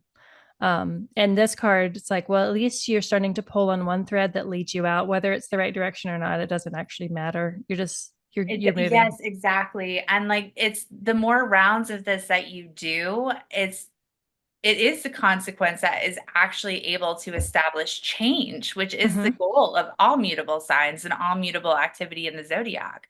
But Yeah. you can't be changed at the level until you've gone through the process and the end results of it, Yeah. whatever's being put off. So it's this like when people say Geminis do get caught in a state of eternal youth and they're not able to move past it, it's kind of this one that they're skipping out Mm. on, right? And Mm-hmm. like having to feel like the swords in the back, but then you can't come to a rebirth. But once you let that happen, and if you really do let yourself be just like you receive it, you Mm. receive the devastation in whatever form it has to come of like being misled, misleading yourself, um, chasing down rabbit holes that shouldn't have been explored. That whole like what we talked, that recoil, that kind of like shock of like, how did I not know? Like, Mm. how could I have been fooled so easily?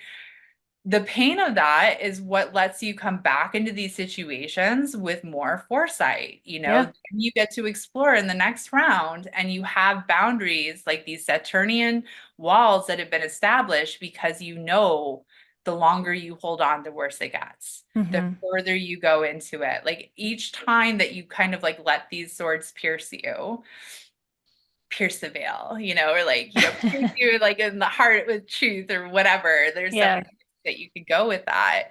You come back fortified, and Mm. galvanized a little bit and able to go further into these like quests for knowledge. It's actually, they're the boundaries that let you like really explore in the ways that Gemini is hoping to do. And if you Mm. have the courage to kind of like go back into the wells, like after this part of the process has been done, you go in stronger every time. You Yeah. come out less wounded. You come out with less, like, hopefully, fingers crossed, spiraling in the right direction, right? Heading towards the center of the whole. But like, it's like really inevitable and can't be skipped. Although there Mm. is like a lot with, especially mercurial genius, that you can do like to keep yourself from having to kind of like actually okay, this is what it is. It's like almost like it's the sun and Saturn, but it's a very Plutonian moment too. It's like a Mm. beginning with just like the unavoidable, the absolute Well, just think of the sun's journey at this point. It's like this last push to be at the very top. It's like the transformative, moment of the sun rising to be at that top at that summer solstice before it starts to fall again. It's like the castor and pollux, but it's also the oak king and the holly king. It's like that exchange of the same character, but now changing face. Like that's the sun story here. It's like it to me, it's so beautiful. It's like Gemini is the one that like pushes that story forward, that story of light forward to be transformed. That does feel very Plutonian of it might seem very minor, these last 10 degrees of Gemini, but it's like the story of light, which is what we study as astrologers. Like this moment is like one of the most like pivotal, literally pivotal moments of the whole sun's like story time of the year. And it feels appropriate that Gemini is the one that's like it's almost like we call it like the chatterbox, but I just like Gemini as like the hype man of like encouraging with the power that it has of its words to be able to keep the story going and to keep the story going at its pinnacle. Like I love that you know all of the celebrity drama because it's like that feels solar. It's like that's the talk and the words of the solar story is it's like that's what we all look to identify our own little humanities in the story of the humans that we consider solar like celebrity. So I don't know, I just think it's a really beautiful part of the sun's tail. It feels appropriate that Gemini is there kind of um uh ferrying it up to the top. Like this is the highest that it gets. Yes, and there's also, I mean, I guess I skip over it because I do like to like, but there's like the comedy and tragedy part too. There Mm-hmm. is like the ability to like with the sun coming out of this where it's just like you have to be able to bring light to it. It Yeah. has to be able to be born more lightly if we're going to move forward. And there has like this kind of like dark humor or just the ability to connect through like the absurdity of it all and just Mm-hmm. like really like this is like at the end of it all this is where we end up and having to go through yeah and Yeah. everybody does this is a Yeah. human experience where this is like a peak of light and falling down that we're all going to have at some other point and at that level it is so hermetic it's so Mm. Hermes because it is common it is something that will exist for all of us at some Mm-hmm. point and repeatedly over and over and over again and there is like connection that's available there where the sort of like battle wounds and being able to trade them back and forth or like wherever that happens, sometimes it's like so easy, too easy to commiserate over these shared experiences of when we were like duped or duped by ourselves or like, Yeah. or just passing around AI photos now or talking about like that one love that like just the first time like we met a fuck boy, like the Yeah. whole there's these like canon moments, right? That are so spoken to in Gemini 3, where it's also just kind of like the knitting circle conversation that comes Mm. up. It's like Mm-hmm. not necessarily a trauma bond, but something that sort of takes the illusion out of it. So even though the sun is there as it's getting ready to come back down, it's this kind of like this this recognition that so do we all. Like there Mm. isn't actually that huge level of separation. There shouldn't be somebody sitting too much higher than everything else. Everybody has the chance to shine that bright or nobody does. Like Mm-hmm. there's this kind of like this equalizer that starts to Mm. happen if it's gone right. Or else you can have somebody who's trying to like hoard all of that light over everybody else by like taking the knowledge and then distributing it in like little Mm-hmm. piecemeal fashions and misdirection and all that kind of stuff to try and keep an audience dependent. Like I think that Mm. that's like Gemini 3, like when it goes very badly, is Hmm. figuring out that there is a place of authority Mm-hmm. that can be held with the one that has the knowledge and the keys, and kind of like taking it too far in the wrong direction, in a place that it shouldn't go. Yeah. But when it is kind of like, when it is working in the way that it should be working, it's really, I don't even know if that's appropriate, like working in the way that it should be working. I like in the higher manifestations, and one that isn't, involving anyone else's harm, or Yeah. to like make like a predator prey situation, then it's very like it's the common denominator in a lot of Yeah. ways, like the tragedies that we can either laugh over or we can't.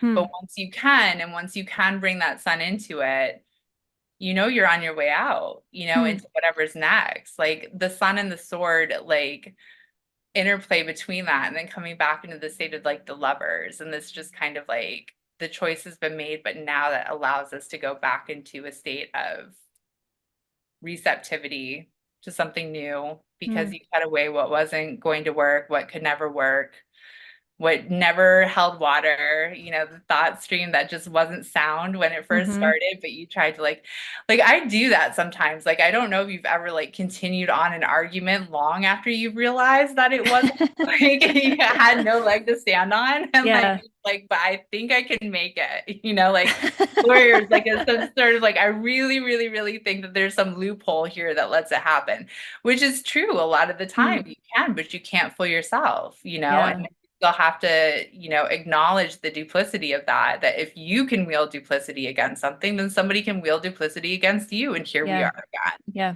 Yeah. starting from the whole place, as far as like, it cannot always be what it seems, and you aren't always going to get it right. And if you don't have some space for that Saturnian humility, then it will find you, the swords will find their home. Mm-hmm. And it's kind of like this whole, like, this is the process it has to be born, it has to be gone through if you are going to continue in this like quest for knowledge and mastery and crafting, and um being allowed to be a beginner, being allowed to be bad at something, having like, there's just a very like acceptance here, as far as Hmm. realizing everything that you're going to have to, being allowed to do a podcast with one of your favorite astrologers and have your camera keep blabbing out like all the wrong moments. Like, that's what it is. If you want to speak on what you want to speak on, there's Yeah. always going to be something that leaves it imperfect or imperfectly sad and has it hanging over you, as far as, you can either release the ideals of a Hmm. perfection that doesn't exist and let yourself play and go back to Gemini 1 into the state of innocence and explore again, or you can become a cynic. You can become somebody who I think in the refusal of this, right? It's like the aversion and the blocking that starts to get kind of like a little bit malevolent. I think Hmm. about this as far as like super like fundamentalist, like if it like, or conservative, where you don't want to go into the world. Like, you don't want your children going to college because they might get weird ideas. Don't leave the church for any reason because Right. you might get exposed to something that could corrupt you. Like, getting stuck at this card or getting kind of hung Hmm. up on the challenges that it prescribes means that you start to like limit your interaction with certain parts of the world because you view them as fundamentally unsafe, and whether that's appropriate or not. And you don't give yourself the license to adventure into new spaces because you don't trust yourself to process it and deal with it and be able to Mm-hmm. move into another. There's a cost, like whichever way you make a choice, there's no good Yeah. choice. You're going to lose something here in seeking safety and seeking annihilation. Like, there's always like, it's just this absolutely like circular place of just kind of like, are you willing to pay the price? If you want to pay the price, then we can move on to a new discussion and a new Yeah. experience. But it really is, um, I love the finality of this decan. Hmm. Well, I think fundamental, like thinking about just the idea of constriction with Saturn and doing it under the delusion of I'm doing it because I have an ideal, an idea that's formed that is perfect, but then falling into kind of that shadow of Saturn of constricting that ideal as the only way to be, and that in itself becomes the imprisonment, and that can kind of grow in on itself like an ingrown toenail and just become that fundamentalism that creates just disease, The and echo it chamber. yeah, yeah, Absolutely. Yeah. yeah. Just like completely um entertaining yourself, Hmm. supporting your own beliefs at whatever cost because you can't take in an outer reality that threatens like whatever it was, like whether it's a self illusion as far as like, your state of affairs or I mean, everything we've kind of spoken to at this point. Like there is like either this is I don't think that there's any other way to say it. You have to choose. You absolutely Yeah. have to choose, and it leaves you with a lasting scar that is like what you cut away and what Mm, it cost you to be able to move forward and to be able to be free of the indecision of it. So mm, maybe there isn't like really a perfect way because you do kind of have to be a little bit ruthless and saying like, no, I'm not going to watch like I guess in some sense, all of us are forced to do that. Like, I'm only going to spend this much time on Twitter. Like, I'm mhm, not going to follow these accounts because they become unreliable sources where it's just mm, like, we're not even doing this anymore. mhm, There is something that has to be closed your mind. The blinders have to come on at some point to be able to, really channel and properly respond to everything else that's coming on. And you can't ever really know for certain that it was not true. Like, right. or that it was going to be 100% wrong. Like the people that you cut out from this stage that don't make it through the lover's past or whatever, that you can't, there's no such thing as 100% evil or 100% good. Hmm. There's always going to be something to be missed, but like it's that necessary brutality just to be able to come to something that is more functional, especially Hmm. like moving into Cancer where it becomes more about like what you can live and what you can give into the space that you're in, what you can create with, like what you can actually have grow into something in like a more human space. Like that crab shell comes in to be able to protect the soft center now that it's Hmm. been established that there is one. Like Right. that's like it's it's always a bittersweet thing. It's like a really whenever somebody's like, oh, they don't have an open mind, I'm like, good for them. That's like really like not everybody should. Somebody Yeah. has to hold the line at some point, and just believe in simple truths and not have to examine every single thing. And if you think about it, like when we're these meditative spaces, and it's kind of what everybody is trying to get back to, where there isn't this endless need for an understanding of things that may never be understood. Mm, But it is like the impossible choices and being forced into what was supposed to be impossible mm, and getting out the other side of it that kind of like is a really special moment in forging the soul all together. Like that's yeah. kind of the promise of this one is just like if you can do that, if you can get through what is not supposed to be survivable, this like crisis of conscience or however that presents itself, you are that much stronger for it, right? Yeah. And it leads you into a more honest reality of the unseen and everything else, which is back to the mystery that some of Hmm. them are, and some of them should be, and some of them can't be um, tucked into nice little bows and like made into like perfect, like long form tweets. Although, like, we all try, right? Like, Yeah. there's no punctuation that's going to do it. There's no common like imagery. Like, you can only, it's so ephemeral. Like, why chase? Like, this is that practicality of just being able to kind of like let it be what it is too. That's Hmm. another beautiful thing about Gemini 3 is just sort of an understanding, like, and embracing the fact that there is an end and embracing the fact that there is something that's going to go. It lets you appreciate it that much more. You For understand sure. the present when it happens because it's not coming back a second time. There's no such thing as eternal adolescence. There's no such thing as an unblemished, like uncorrupted love that doesn't go there. So when you have the moments of them, after this, to be much more precious with them and much more caring and much more gentle because they are transient. Mm, Because they are subject to corrosion because they will not be manipulated into existence a second time. You can't make the Mhm. Frankenstein, right? Like you can't force the life into something. You can't force the inspiration. And once this decan has that like sort of humiliation, like that line, like once that's come in, there really is sort of an indestructibility on where you can go and what you can expose yourself to. And this like fearlessness of being able to engage in the world and all of its weirdness and know that you're going to take what is best and what is right and what is true for you. This is like all this decade. There's one appropriate reality for you in that moment. It is the one Mm. that works. Like that's like it is the one that works. It is the one that gets you to fight and see another day. Yeah. And like that makes it all like that lets you kind of like go into the next. I don't, it's not delusional. I feel like I'm kind of going off into the wrong place of it, but it's just the acknowledgement that the path lays out as you walk on it.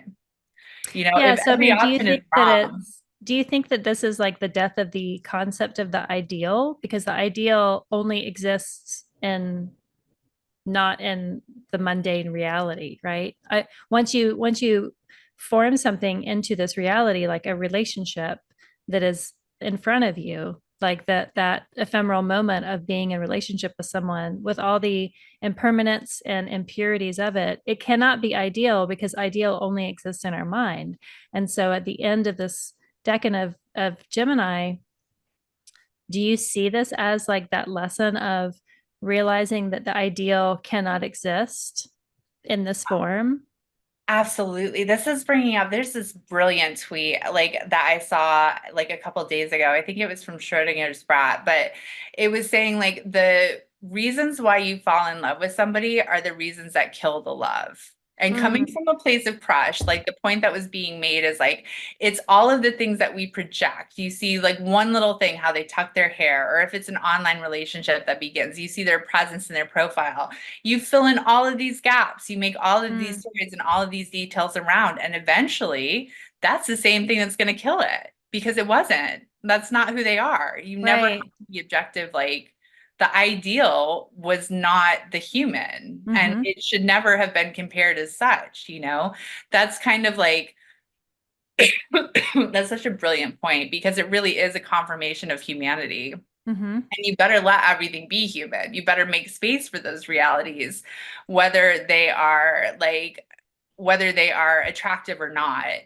And Right. in doing that and making room for the whole thing and the whole experience and the whole picture, you are less likely to be swayed by what's too convenient, what's too Mm, persuasive, what's too like a little too easy because that's always going to be what gets you in the end. You have to have that like pragmatism and that willingness to kind of just like, it's crazy because it's just like, I really like loathe Saturnians for this, but I need them so badly because they really do just crush your dreams like that for no reason, just for sport, like yeah. you like really like come from your heart as far as like, this is how I see it and this is all that's going to happen. And they'll find that thing and just kind of like prick at. Constrict. Yeah, Constrict. Yeah. exactly. Like burst the bubble in order for something more true and more stable to kind of come up in its Mm, place. mm-hmm.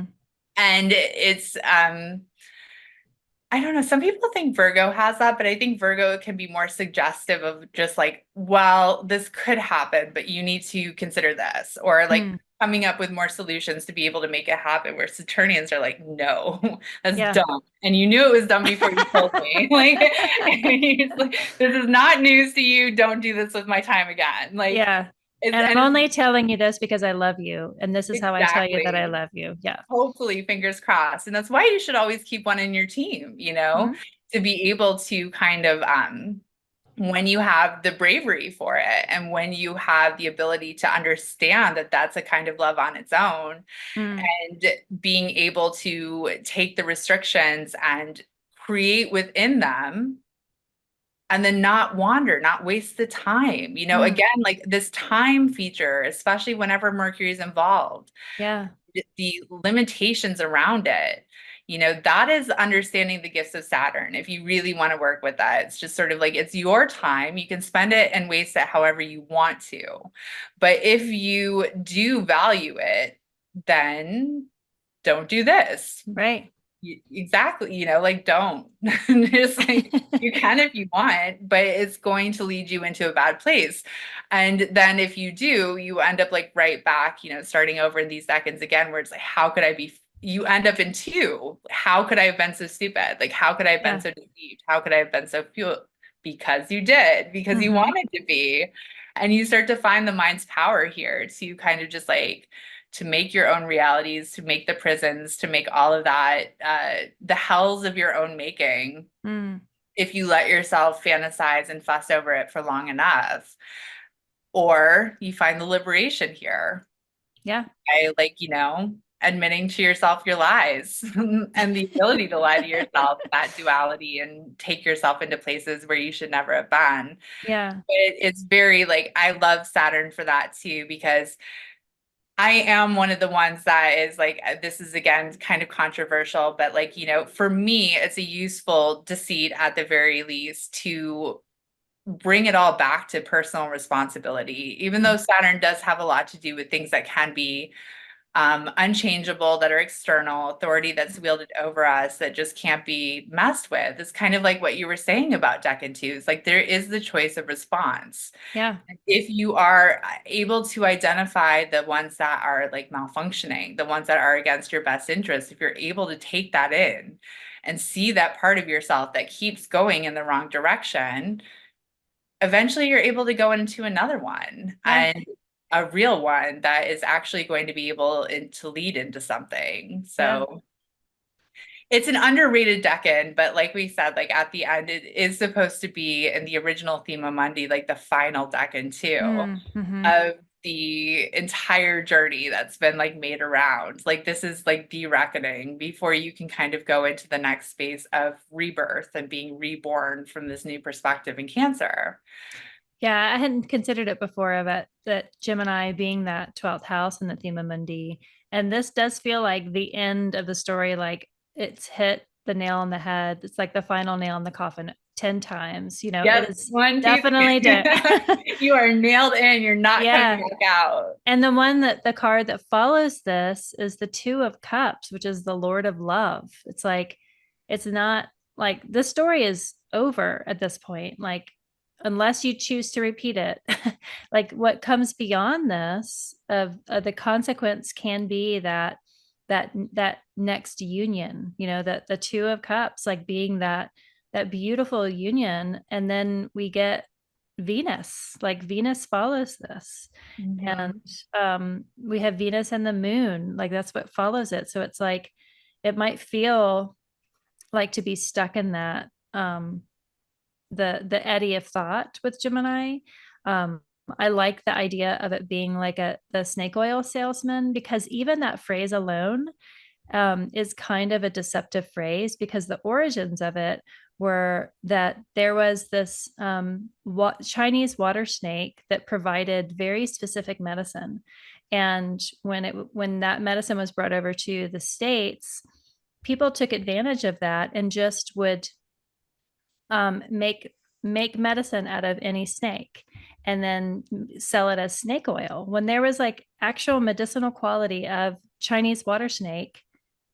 But when you replicated it, when you repeated the story without having the lama or the teacher to show you what snake, which wasn't even in the United States to begin with, when you sold that as medicine, you were selling it as a falsehood, but to just make kind of quick cash. That currency is Mercury, it's that movement, it's that communication. But even like the phrase snake oil, like medicine or snake oil salesman, has this like deceptive quality, because the origins of even what that is, it started with actual mercurial thing of medicine from the earth that was then taken advantage of in kind of a slimy, short-sighted way, So good. And Yeah. again, with the snake of all Yeah. things, like that symbolism being able to be woven into it, like Yeah. there is real wisdom there, and then there is the chance to be deceived by it. Yeah. And it's all about what, like, this is about like your choices and how you Yeah. decide to like respond to that. And it really is like the consequence of that, and like again with the weaponization of knowledge, of like knowing that there is something and being able to inflate these hopes of other people and kind of like prey upon that. There's an immediate consequence that never leaves you, which is you are like immediately aware of how easy it is to deceive. And so Mm. you have to be concerned with everybody deceiving you at the same level. You're Hmm. never able to trust again once you are so aware. Like this is kind of also a place of like where projection, you start to get the idea of it, like, accusing or thinking that everybody else is capable of doing things that you've proven yourself to be capable of. Yeah. Yeah. It's like I've definitely walked some of those lines of like a little bit too much mischief, where it's just kind of like, okay, now we're violating a social contract that's here to protect everybody involved, right? Like, and having to Yeah. kind of come back to why those like moral structures are there, like why we have consensus reality of some sort, Mhm. and agree to be able to have all these kind of like interactions where we're at the very least going to do our best to not harm each other, Mm. with word or deed or anything else like that, to be able to make it into Cancer, which is like beautiful decades. There's no malefics, ruling the Mhm. decades there. That's its own kind of paradise where the home and the resources are there, and you are to get within the crab, like you're expected to be able to have nice things, being like participating from the place of being just a legitimately good person, that is not going to try and corrupt all of these like gorgeous situations. Mm. And the Two of Cups, to not be a divisive figure, like to not split up a union, to not Mm. split up the the status quos that are supposed to be, because they are where life is being generated and all these kinds of things. You have to swear off some of that duplicity, even if it's gaining you something in self-interest, so it's not wielded against you. Yeah. It comes back into this whole kind of like very circular sort of like, whatever you can do, I can do better. And just again, having like the consequences, natural consequences that allow you to start to put together your own code, your own Mm. ethics, your own morality, what you answer to, what you're willing to endure, what you're willing to inflict. And all of that comes from this whole sort of like, I mean, not all of it, but quite a lot of it, at least the mentality of it, is born in this process of how do we make decisions? How do we Mm. make the biggest decisions in our life? How do we think? Like the fact that there even is like the fact that we even had a Socrates, like that this whole question of how do we think? How do we properly think? How do we figure out what is real? How do we discern? How do we do all of this?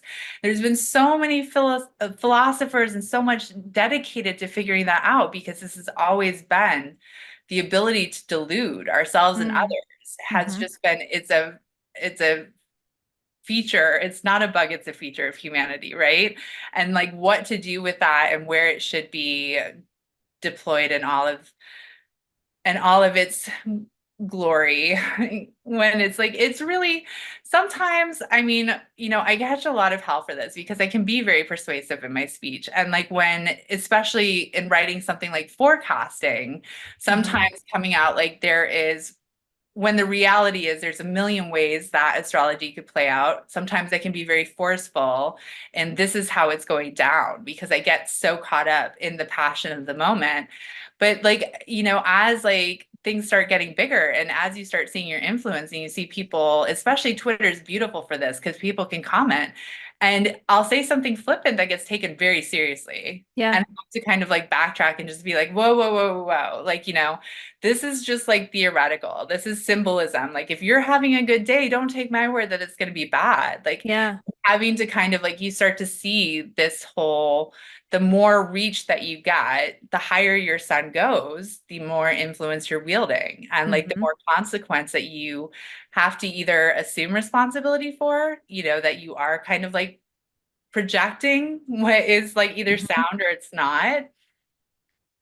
The sun is very persuasive in its own right too, but there is like all of those little things, like all of those little words, all those little actions, all those little crafts that get sent out, like they have their own lifespans and who they Mhm. influence and who they like, these books that come to us that have these, you understand them or you don't, but the reciprocity of it all, the fact that it's going to come back around to you at some point and Yeah. be something that you can just as easily be subject to as you can as you can subjugate somebody to your own ways, Yeah. is this kind of like finality to it. And it's an important one. Like it's what keeps us from like just savaging each other when Yeah. the resources come in, or just being able to kind of like what like it's very golden rule-ish if you kind of think Mm. about it. The price Mhm. of entry into like the paradise of Cancer. Yeah. Yeah, I had an early lesson in my early on in my Twitter because a lot of it is pretty snarky and I always just say whatever I want to say. But I put a picture of the Mars synodic cycle and I just said Venus's synodic cycle is the most beautiful because they look similar, but it was not Mars. I I mean, remember it this. even Yes. said like Mars on there. And all these people were like, it was one of like my first like viral tweets. And I was like, oh no. Like, what have I done? Like, people are taking this seriously. It's like it says on the graphic that it's Mars, but like my words were like above the graphic.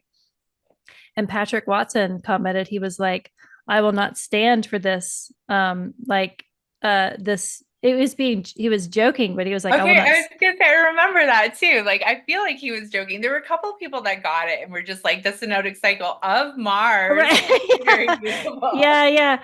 And it was this taste of like, you know, your words have consequences maybe beyond what you intended them to, and the power of that. And like humor especially, and you know humor in text because you're not able to give body language or tone or just the fluctuations of your voice can like color what you're trying to say, and you might feel like everyone's going to get the joke. But what I have learned is like trying to be funny or just trying to express like things that sound really funny in my head when I deliver them out. I my sun is in Saturn's bound and decan. So like I can come across very Saturnian when I don't feel it at all. But like way it's delivered, is very Saturnian. And so I'm like, people are holding the words with a lot more weight than I ever intended them to. And being able to recognize that and then not wield it against people or subjugate others with that power that you feel like you can harness, I feel like is a way to not entrap yourself or become that dogmatic yourself, and be kind of bound so that you can continually be free to go along in that fool's journey, to go into Cancer too, and to go into Leo too, and like go into all of those. But yeah, it was a nice humbling lesson of like maybe put some sort of disclaimer, that eventually that this was a joke. Like Even some of you so, I got mean, it. even as we say this, it's so interesting because this is where it comes down to like for you and me specifically, because we are messengers, because we have chosen to like take on the responsibility of broadcast and Mm, reach and like, kind of, we've talked about this before. Like, I really am a big believer that if you think that you have something to say and you're going to stand behind it, then you probably should try and get it out to as many people as possible. yeah. And when that moment comes and like, and support it and like live by your words. Having said that, like I am very, very, very fussy about explaining the joke on memes. I'm like, Yeah.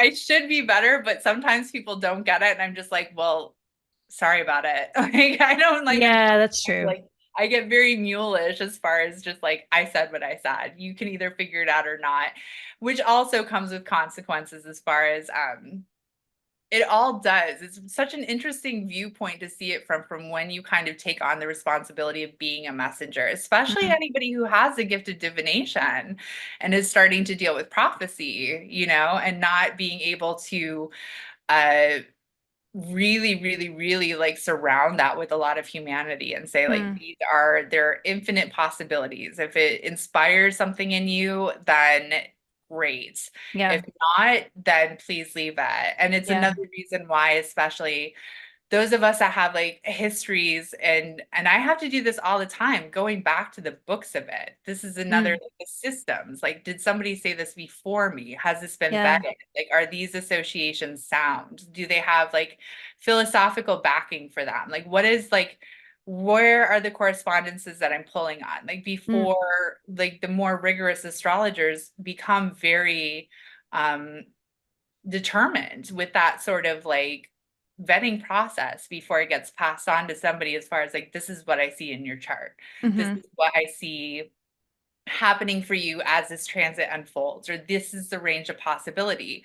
Because even the suggestion of it, right, depending on the mind that's receiving it or what state it's in, even the suggestion of it can lead to an outcome that might not have happened Mm. had it not been said. Like, Yeah. my favorite example of this is like Venus in the 12th. I have like 3 clients that have Venus in the 12th house. Like, there's a reputation of it being like impossible to be in a relationship and just constantly being either like a side piece or hidden or deceived, and just Mm. very unfortunate for love. But I have 3 now that had no idea that they had it, and they're happily paired off. It Mm. has its associations. It comes out in a certain way. You can see it, but they never thought they were cursed by it. They Yeah. had no idea. Like, and it never had a chance to influence their moves or, where they went because of that. Yeah. And like, the relationships are admirable. Like, they're not like ones that anybody would be hiding from, at least not what I can tell. And every time it's come up with that specifically, it's always just kind of like, wow, like, should we be asking some of these questions? Like, Mm. does it actually like push you into places that you would not have organically gone, and the harm that comes with it, just because you were told of the potential of it, which goes Hmm. right back to original sin and the unlawful carnal knowledge, right? Yeah. Like, and the whole like why you have to have this ethic and this responsibility around it before you even pick it up in the first place. Yeah. And I'm still like a devout Mercurial, and as far as like mischief is there for a reason, and we should Hmm. probably lie to each other a little bit more. And like I'm like never going to like get that like rap, because it's just like it's there is something that like there should be a little bit of sacrilege in everything, and like everybody should be on their toes. You shouldn't be taking everything so seriously. But it is important to also understand that to understand that like Mm. people are listening, and you don't know what they're going to be taken from, and not everybody has like a guru to be able to walk them through these bigger truths. Mm. Even though it's very much caveat emptor, like you are responsible for what you take in and the moves that you make after it, it doesn't abdicate the responsibility for anybody who like cares about being a good person, of making sure that what they are projecting and transmitting has some level of at least feasibility of truth. Mm. Like, and Yeah. you've at least done your due diligence to try and establish that before turning it into something that doesn't, more falsity in a world that's already filled with too much. Yeah. Yeah. I mean, it reminds me of just like what the tension I've been currently dealing with is the idea of transmission either through me or through others that have written it down, and having that vetting process of these ancient texts and having gone through that Saturnian time of being constricted and chewed up and put through the test of all these other astrologers. It began as a transmission. And we are, if you were called to this work, you are currently transmitting too. So it's like these little drops of lightning that come through either through time or to you, and the tension between the two, and being more careful of using your own transmissions too soon to others, because you are the filter for it. But so then you have to be responsible with your own transmission before you push that out to, as that messenger, as that mercurial, to others. There's so many, especially because I can be like a little bit more like imagery based, and obviously like in my like social media, my personality comes out quite a lot. But Mm. I've had people confuse my presence as like that.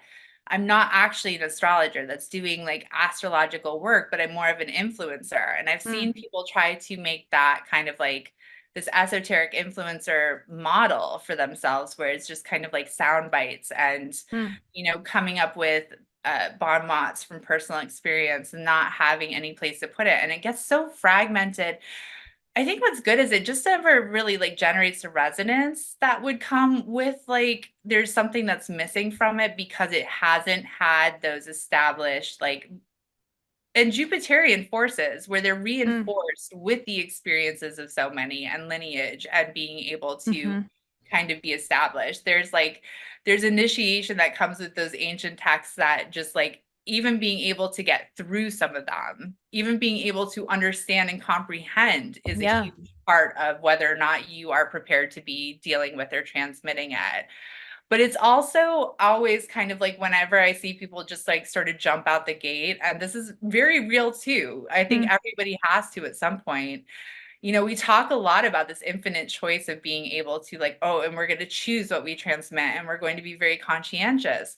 But the reality is too, like sometimes like contained, too tightly constricted when you do not think that you have the right to communicate, when you don't mm, give yourself permission to get it mhm. wrong Yeah. and like have them out, like that comes with major consequences too. Yeah. Like you see people psychologically that have been in really like in situations where they couldn't speak on their own behalf for a very long time, like whether it was an abusive relationship or just like some place where it was mandatory that you keep a lid on whatever was Mm, really really going on with you for the sake of survival. yeah. And what has to be done to reclaim a voice after that and to like clear a throat chakra, like after Mm, it's been forced into like regression is no joke either. Like yeah. there's no easy answer because you can't just hide from all the wrong things you could possibly say. You won't ever say what you're supposed to say. And There's like a everybody, consequence either yeah, choice. it's like it's lovers all the way up and all the way down. Like at some point, there's just like it always comes back to kind of like just sort of. So it's really interesting because like you will.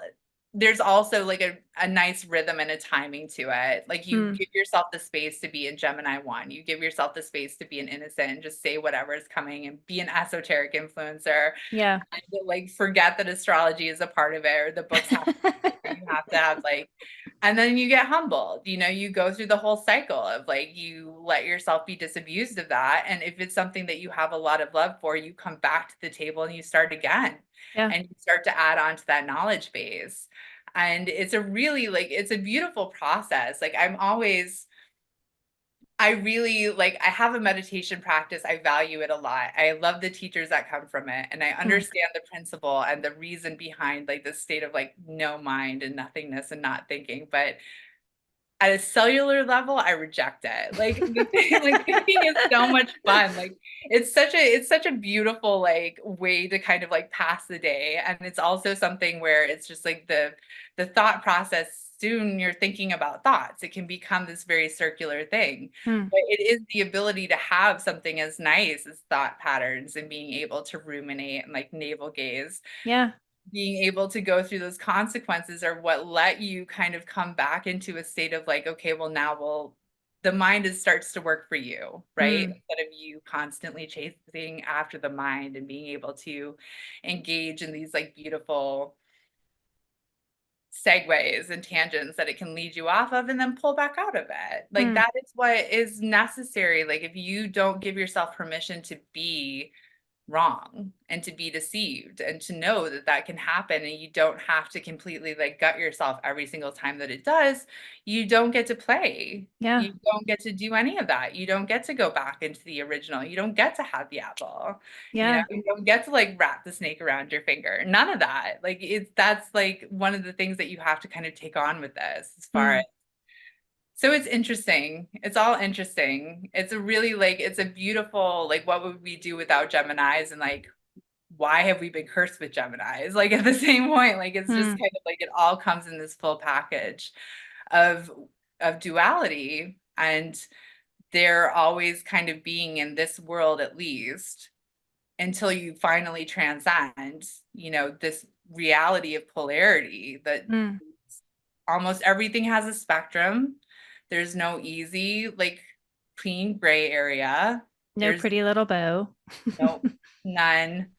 None as much as we would like there to be. And Yeah. especially like that can be kind of harrowing, I think, to hear from people that are like actually like working with divine knowledge and bringing it down and, coming into all this place, to have us probably be like the most like sage and serious and saying like there is no answer. Like we can reaffirm what you were already thinking and like all that kind of stuff, but like there's just certain things that you will never be allowed to know, and no Yeah. matter how authoritative I sound on the subject, I don't have it either. there's Speaking of there's authority, like, $100, please. Like there's yeah. your medicine. So speaking of authority or curiosity, tell everybody what you do. Like, how do you spend your time kind of engaging with the public? And what offerings do you have for people that want to engage with you or talk to you? So you can find me on Twitter, and I spend a lot of time on Twitter. I actually like that medium a lot, even though it's controversial, or X or whatever you call it these I days. do Like, too. space that we all know. Um, you can find me there at Alchemilie. That's the name that I go by. I tweet forecasts. I interact with people. I use a lot of imagery. I use a lot of memes to kind of try to come at what we did here, the symbolism of what's going on for things that can't be spoken. I like to combine imagery and words to sort of like spark the journey of astrology, because like where we are here and talking about decans and being able, the depth of this journey that goes around the zodiacal wheel, that starts with silly little forecasts. Like Yeah. everybody came in through like Cosmo bedside astrologer or something like that. So I try to like bridge the gap in between, and I like Twitter because you can have a discussion afterwards. Like you can see whether or not somebody else got it and be able to come into that. And then I've started writing more long form stuff on Substack, which I really like quite a lot, because I'm being able to bring in some of the principles that inform what I do, namely theurgy, and working from a space of actually exploring divine forces that give us the synchronicity that allows astrology to work in this first place, and like trying to make a safer vehicle for people to explore these kind of like this structure, this cosmology that we're interacting with, and understanding it from a deeper place.